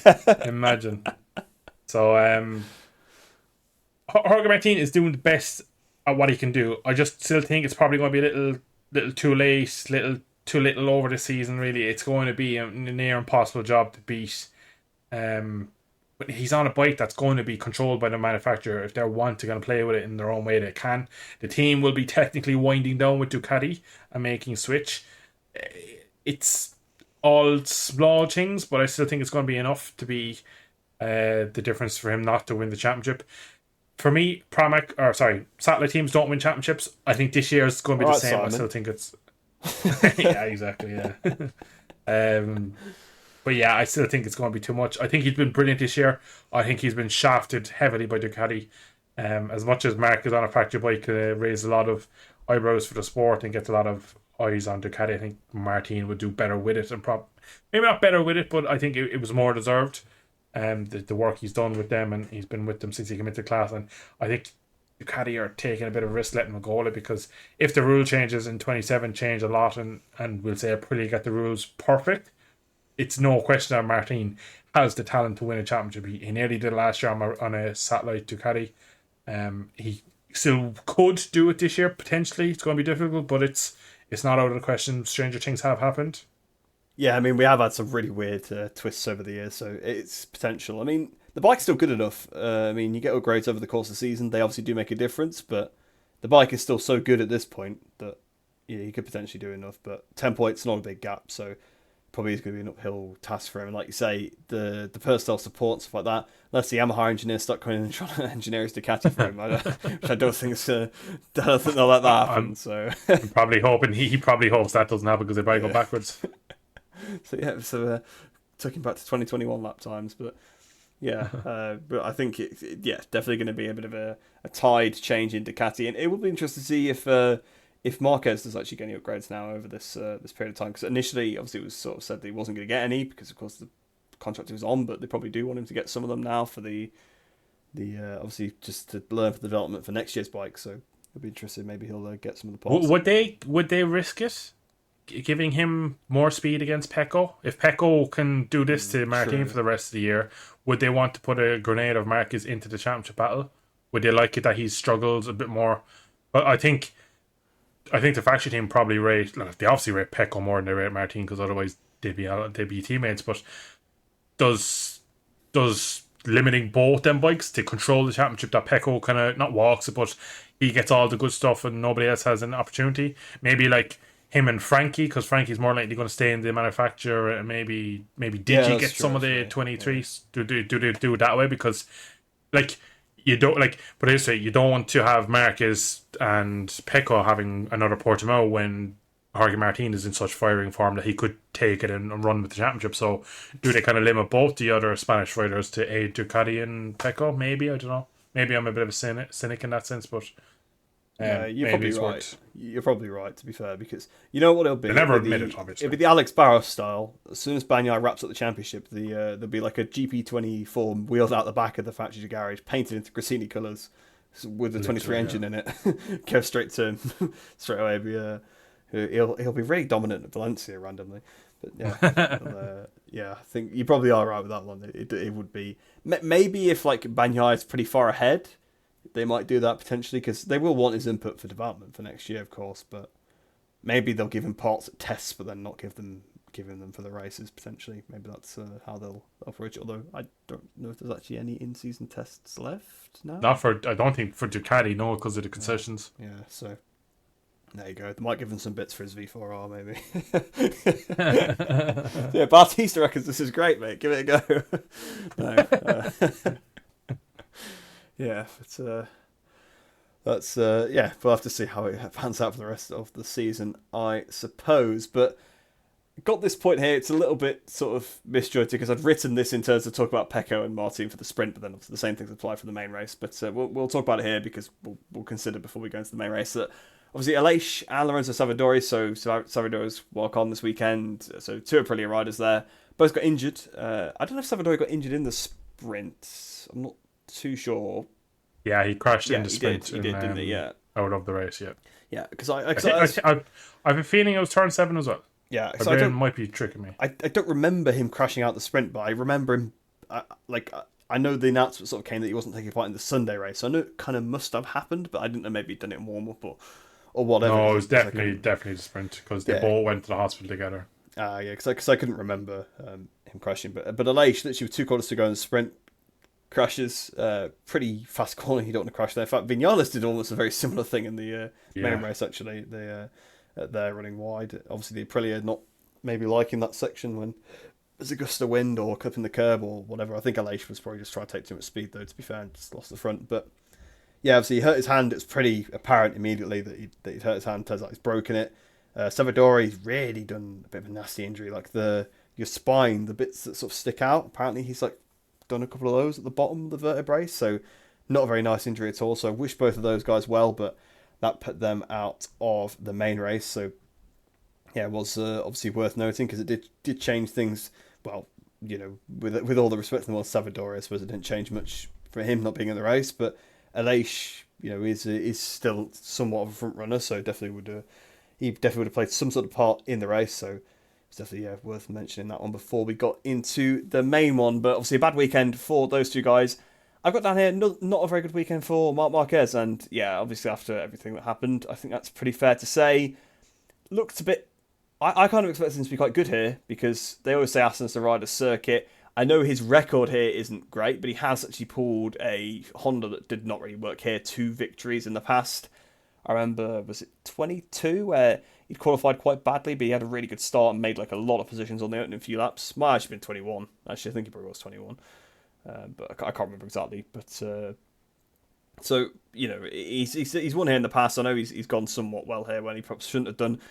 Almost won in 2015 again, another year where the Honda wasn't particularly great and he didn't get on with it very well. So, but, again, the least said about that, the better, I guess. But it was worth noting for his actual performance. But yeah, just didn't really seem to have it this weekend. Wasn't at the races.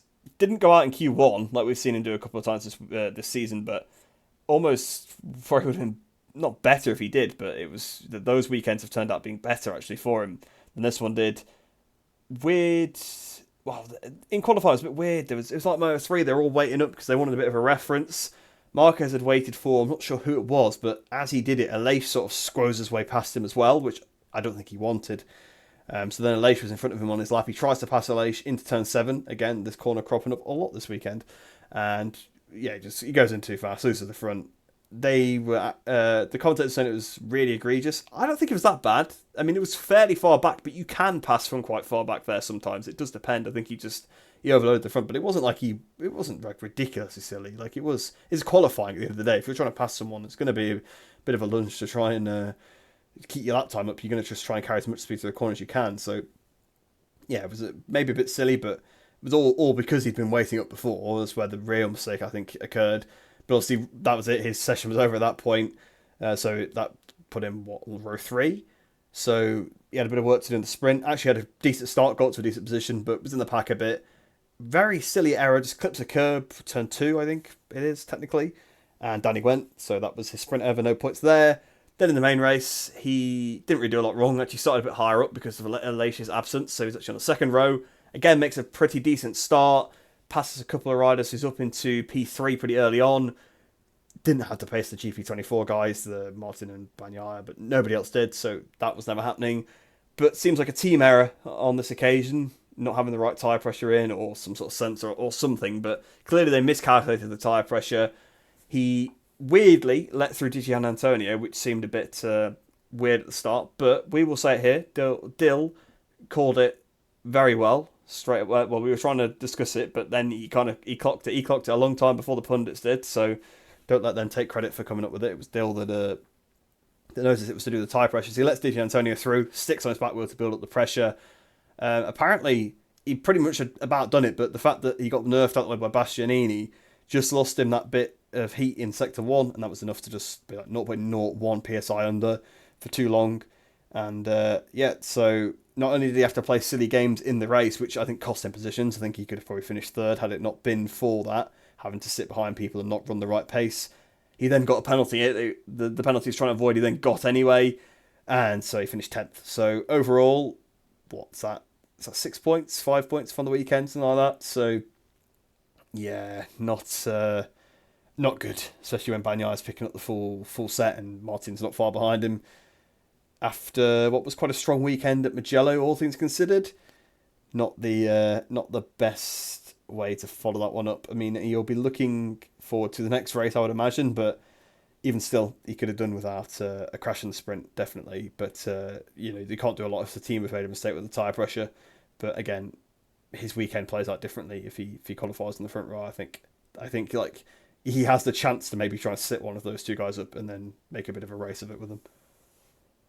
Yeah, qualifying thing for me, I do think it was pretty ridiculous the move he goes for, because we saw what he did to Gigi in the race where he just rides into him as well and kind of lifts him up. Like the onboard from Aleix, he just comes past him with so much speed and then literally just goes straight across him and off. Like that's a helicopter crash if Aleix gets collected there. Aleix already had a crash on Friday evening to crash into chicane. So he was already beaten up. Aleix goes ballistic, as you would. A rider passing that aggressively and then literally swipes across your nose on the ground. I do agree, qualifying you risk it all, you take all the risk, but I still think that's not necessary. Like at such a high speed, and you're going for it. Like even if you go through there, you're making the overtake, you're already after taking an inoptimal line. You're not winning anything with that. Like you're not getting a fast lap. Like so, it's one of those things where it's Marcus in a nutshell. The red mist will never leave him. I think it'll be one thing probably that will blight him maybe throughout his career, for his whole career. I don't think he'll ever kind of get this out of the way, because we see it in the main race as well. He makes a mistake there. The mistake in the sprint, probably a bit of a hangover from a bit of the qualifying crash, of just kind of frustration, because you don't see Marcus make them mistakes. Not on a bike that's competitive, not in a early in the race, that he doesn't ever make the mistakes. He makes mistakes in judgment and has collisions and stuff like that, and they're the crashes on Friday and Saturday and stuff. There's his mistakes. He doesn't do this very often, so that was a very strange one to see him kind of skittle out of the race early on. In the main race, in my eyes, again, fair enough. Look, the team have made a mistake, or the pressure sensor was faulty, whatever it may be. He does what he has to do in the main race, gets back. I still think he's at fault for the Bastianini. I think if he doesn't fight Bastianini as much, I think, like, if he knows himself that he's heavily likely he could get a penalty, just try and settle in, just try and do the most you can. He tries to hold it around the outside of Bastianini. A lot of people said they couldn't see him. I don't believe that. I think Mark sees what he wants to see at times, and I think this is, again, it's just a bit of arrogance there, that he tried to hold it around the outside, not being happy that it's being passed by a slower rider or a lesser rider in his eyes. He's actually called for a penalty for that, by the way. I don't see it. Like, I think based on which is really unlike him. He never likes penalties. Yeah, so it's he's not. Probably because he feels like he's been penalised from it. But yeah, I'd say more like Marquez is kind of like a bit like Verstappen in a way. He loves the real hard head to head, and he'll kind of, in a way, whatever he gives, he can kind of take back. He's in fairness, he can take it. And the fact today he's called for a penalty. He's clearly built up with anger from the kind of average Friday, poor Saturday, and then the issue with the bike on Sunday. I think he just feels. I think, to be honest, he's probably getting slightly sick of being in a satellite team where these mistakes keep cropping up. You wouldn't see many of these mistakes in a Repsol colours where the team was ultra down to a T. Everything was perfect. Fair enough, the bike was never in the last couple of years amazing, but like operational, they were good. Whereas like his whole pre-season was disrupted with Gresini. He's had the issues throughout the season with Gresini, so he's probably seen the facts of being in a lesser team, and it's probably building up, because he probably thinks, if I'm in a Pramac or if I'm in the factory team, I'm there. I'm in the championship. Whereas again, he's had another crash yesterday. It's probably. The move to Ducati isn't working as well as he probably would have hoped. It's starting to boil over slightly for him, and I think we're just seeing it all come to a head because he hasn't won a race yet. Everybody would have tipped him to walk this championship on a Ducati 23 or 24, and we're 8 rounds in? Yeah, that's round 8, and so we're going to 9 or miles away. But he's not won a race yet. That's the thing. He's not won anything that's the big thing. Yeah, he's not won a sprint. He's not. Is he at a pole position? Yeah, he pole at Jerez. So it took rain. It took rain for it to happen. Yeah, so again, I think the bike and the team are worse than he expected. I believe so too. Yeah, I think so. I definitely. I think we're seeing a frustrated Mark because he thought he'd be basically on the same bike as the others, but it's not the case. And I think that's also why Ducati signed him, because they know how far off that bike is, and it's like the fact he's that close. Yeah, I think a lot of it as well. The way, like, last minute he tries to force Ducati's hand to get into the factory. I think it's to get out of that like Gresini, because I think at this point he has seen that, like, he's starting behind, and by Sunday afternoon he's not there where he needs to be. Whereas you see Pecco's made steps, Martin is making. Well, how many races has he had issues? He had an issue in Austin sprint race. He had an issue in the main race then at Austin. Had an issue here. Like you said, his whole pre-season was blighted with issues. So every test the bike brought down. His Qatar weekend was probably much worse than it would have been otherwise, just because he was still adapting literally mid-race to the bike. It's quite clear it wasn't comfortable. It looked so. He rolled out of the pit without knee sliders on Saturday morning, and like, as a rider, I fully understand as a rider you're focusing on what you have to do. It shouldn't be up to him to, like, I don't want to make it sound like that everything should be done from, like, but like if that was Santi Hernandez, he ain't going out without a knee slide, or someone's catching that before he gets on the bike and before he gets to turn 4, and he's probably got his knee down at 3 and felt the fact the grind's been pulled in and the kind of jerk of the Velcro kind of pull him in, and as he goes into 4, his left hand just drops down to give the knee a road, and then straight away he knows, and at that point then the team have called him in. So it's just mistakes like that are happening in this team. Yeah. And the only mistake I at think Honda was the weird we accidentally called you in on the wrong lap to change your tyres thing, and that was that was the big one. Yeah, that was the big one. Didn't cost him a championship in the end, but and that was back when Repsol Honda were like all conquering everything. Like so, they're probably could probably forgive him again. Didn't cost him in the end, and that was a weird one. That was like a mid-weekend rule. You could say a lot of things about like in terms of like hard to.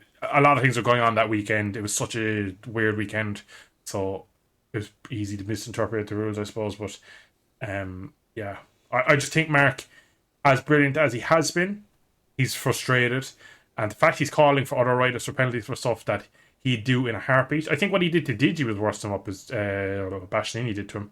And like he's proper getting angry at the whole situation he's in now, which isn't like him. Even in like there was glimpses last year. I remember Saxon when he's coming through Ralph Wellman curve where like the back end sticks out and he kind of flips the bike off. But like he's very good at playing Mark Marquez in public. The real Mark never shows. Whereas today we saw the inner bastard, as he probably called it in his own way, of what he really is, and like what drives him to be what he is. So I think it's again his days are numbered at the top. Like, and I think he knows exactly. This. I know he's going to the factory team. There's going to be wins. There's going to be probably another title push. There probably is another title there. So like there's good days ahead, but he still knows that he's lost so much. And I think he's just overall frustrated. And again, he's made mistakes this weekend. He's had some very bad judgment calls. And yeah, another weekend, another non-race weekend where he's managed to get a win. So there's a lot going on where a lot like Ben Spies was absolutely convinced he'd walk this championship on a Ducati. And like, put it this way, right? What if in a week's time we're talking about him getting 2 podiums at Sachsenring and not a win? Wow. That would be crazy. Yeah, that would be very, very crazy. I mean, if you look at it, we went through all those problems he had, right? If he doesn't have those problems, he probably is leading the championship. Like he has been. Well, he'd definitely be close. He's 51 points, but so take away 25 for 20. Kota. Yeah. So yeah, he's within a sprint race win easily. And if you're closer, your weekends play out differently because you don't have to try and make up as many points, so you can perhaps afford to finish a bit lower down. But yeah, well, I can't. I think he's been good enough. Like Jerez, for example, I think he should have done the double there. Realistically, I think that. Yeah, probably. At Kota is pretty good. I think now with the adaptation being finished, I think Sachsenring probably will be. I think he's. Probably it will be. It'll be for me. Sachsenring visibly a lot more in the left-handers. I mean, I remember Jerez the double lefts was where all his lap time was. So it was crazy. When you can see someone gaining, like that's when it's So I think he probably will. I am calling it now. He's going to do the double. I think it's going to be. And I do think that he'll go there with the. I think he'll want to put a marker 2018 market arrogance where he'll want to top FP1, and if he doesn't, things could get ugly again. But we'll see. Yeah, I think that's what happened last year. I think he thought, I'm going to try and top FP1 and just start as good, but just didn't really come together. But there you go. Then that's the Marquez story of this weekend, and on to the next Marc Marquez, as everyone likes to call him, Pedro Acosta. I guess a similarly poor weekend in a way. Not quite what we've seen him do so far. I mean, he's a rookie, so obviously we can be a bit more forgiving for him. But I've got Pedro looking like a rookie, and I feel like we said that a couple of weekends ago. So he's having a couple more tough races as of late. I feel like maybe the KTM is falling back a little bit, and maybe he's getting a bit frustrated as well now because, of course, he was fighting for podiums pretty consistently in the first couple of rounds of the season. Now doesn't seem to be the case. I mean, by far, probably the worst Saturday performance from him, I think, so far. Didn't qualify too well at all. Did he even get into Q2? I don't think he did he? Oh, Q1, first time. Yep, so it was in first Q1. time he hasn't been into Q2. Yeah, so he didn't get through to Q2, so I was obviously already putting him on the back foot, starting a bit further down, and then because of that, just wasn't able to make progress on the sprint, I guess. To be fair, seemed like he used the sprint to learn, and obviously the main race was better, but I think, again, he fell into the Qatar trap of cooking his tyre, and then had a bit of a weird crash on the last lap. I think he probably just elapsed concentration, trying to back off, just bringing it on home, and lost the front through, again, turn 7. So that corner, yet again, cropping up on this podcast. So a lot of incidents happening there this weekend. But yeah, it's probably his first, well, it's his first no points weekend. So I guess that kind of pretty much shows you everything there. But yeah, first weekend where he definitely looked a bit, not average, but a bit of a rookie. Although he was still absolutely miles ahead of his teammate. His teammate was battling with the Hondas in that race. Just to put it in context. Not Marini, obviously, because he'd gone through the gravel, but the others he was, which is borderline embarrassing on that bike, to be fair. It was a better weekend for Brad, a little less better from Acosta, but at the same time, Acosta was top KTM for a majority of the race. Crashes on, was it the last lap or penultimate lap? It was literally the last lap, yeah, I think. I actually have a theory of why it crashed. So we've seen. So last year we saw Jorge Martin. This is going to go kind of back a bit. It's all about the aero and the Michelin. So last year we saw Jorge Martin say he wasn't pushing in Mandalika, crashes out of the lead. Catalunya, Pecco said I had settled to bring it home, crashes out of the lead. If you settle in the modern day MotoGP, Pedro was like, because Haji kind of mentioned that like you're at that point in the race, you've accepted what you have, you're bringing it home, you're doing enough to stay at a good speed. It clearly is that these modern day, if you're not on the limit with the aero, it clearly doesn't work when you're not fully giving it everything to the last corner. So I think maybe there's a slight issue here where if you're not pushing these bikes to the limit, they're not very well capable of staying upright. So I think maybe like I don't think Pecco's Austin crash last year was anything. I think that was a lapse in his. I think that was a mistake in his own thing. The fact he said the bike is too good, but just there's these random crashes where like you never saw Stoner or Rossi or Lorenzo do that. Now we're seeing some of the top riders do it now again, like Jorge Martin again. That race was done and dusted. He needed to take the laps off, and it was just no, he crashed. And himself, he seemed so shocked. It's one of these where clearly, if you just take that 1 or 2% off and try and manage, it's so difficult with these aero regulations we have and questionable tires at best. I think with Michelin, that maybe that is a thing. I'd like to get your kind of idea on it. If do you agree or not agree with that one? Because after seeing it again today, I was like, this is seemingly happening quite a lot where riders have a certain position, they're accepting of it, and then they just try and level off their performance and bring it home, and then they're on the gravel and they're after a big crash, and you watch on the replay and it's just like, well, he did nothing wrong. He just literally fell off for very, very little. So again, I'm going to throw it back to you before I talk about Pedro, just whether do you see that too, or am I kind of looking into something that isn't there? Well, they did say on the commentary on TNT Sports, didn't they, that they are having these issues. I think going into the corners, if you back off, you're not getting the downforce that you'd normally get. So yeah, you probably if you back off, you probably have to back off like so much more. So there's probably like a limit where like you can go through a corner really quick because you're getting loads of downforce. If you go through the corner a little slower, it's pretty dangerous. But if you go through it even slower than that, you're safe. I think maybe they're finding themselves in this middle ground potentially. I'm not too sure exactly. It could be complete rubbish, but that based on, it seems logical to me that could be the way it is. If it's downforce based, obviously if you go really fast, you can have all the downforce, so you're going to be fine. If you go a little bit slower, you're still going in so much that you're pushing the bike a little, and you've not got that downforce to help you and save you. So that could be a crash. But if you go in even slower than that, then you're past the point where you're not pushing the bike. You're not risking the bike anymore, so it doesn't matter if you've got the downforce. So I feel like maybe that's part of the problem. Also, seemed like tyre wear was pretty high this weekend generally, so could just be it's not a case of that, just didn't have the grip he thought when turning in. Could be a lapse of concentration, but it does seem a little bit of a weird thing to do. We have seen it before, like you said. Obviously, Bagnaia did it, Martin's done it. We've seen it in other classes and other forms of racing before. I remember this one always sticks out to me. I'm pretty sure it was like Portimao, something like Chaz Davies once in like a World Superbike race did something similar where he just was on miles behind Johnny Ray. He was like settling for like second or third or something.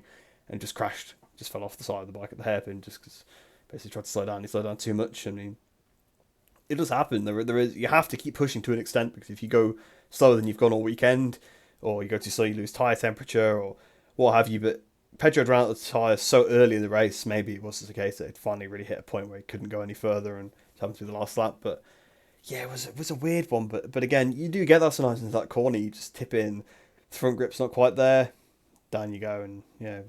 But yeah, you've probably got some sort of point that these days maybe they just can't sort of push. They can't back off anymore because you're so on the. You need to be on the limit for these bikes to work, maybe potentially.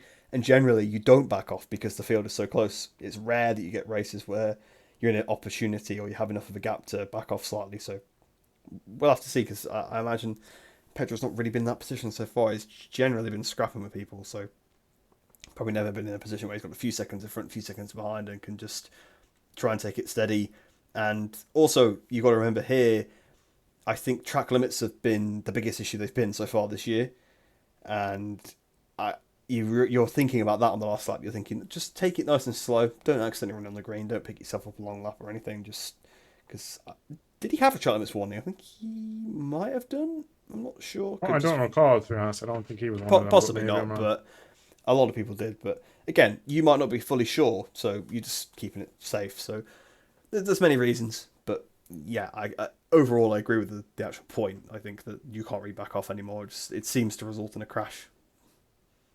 Seems that maybe there's some sort of aero stall in a certain kind of, if you're at a certain amount of pressure that you don't have enough aero for the current tires, but maybe the tire, so. Like, it does just there's some sort of calculation or formula here where if you just take it this little bit too easy, like, I suppose we're seeing a couple of more warm-up lap crashes and these weird out-lap crashes as well, so maybe, like, I remember back in Barcelona, Brad Binder crashed on his first flying lap. He done an out lap and got to turn 2. Had a weird moment and was down. So maybe there's something in it. Again, maybe I'm looking into it. But I'll kind of get back to the Pedro thing.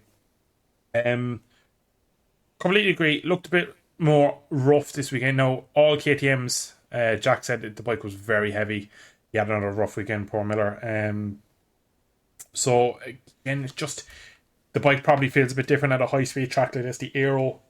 be playing such a different role at a track like this, and again, the more aero, the harder the bike is to get across from one of these high speed change of directions. Probably the first time, maybe Mugello, but Mugello, even though it's faster flowing, it's not fourth, fifth gear change of directions. It's kind of second, third gear. So you're you have different kind of situations going on there. But yeah, it's just. He didn't get the qualifying. He used his sprint quite well, and he takes probably a bit of a gamble with the soft in the main race. Probably tries to maybe override it a bit and tries too hard, shreds it with 10 laps to go.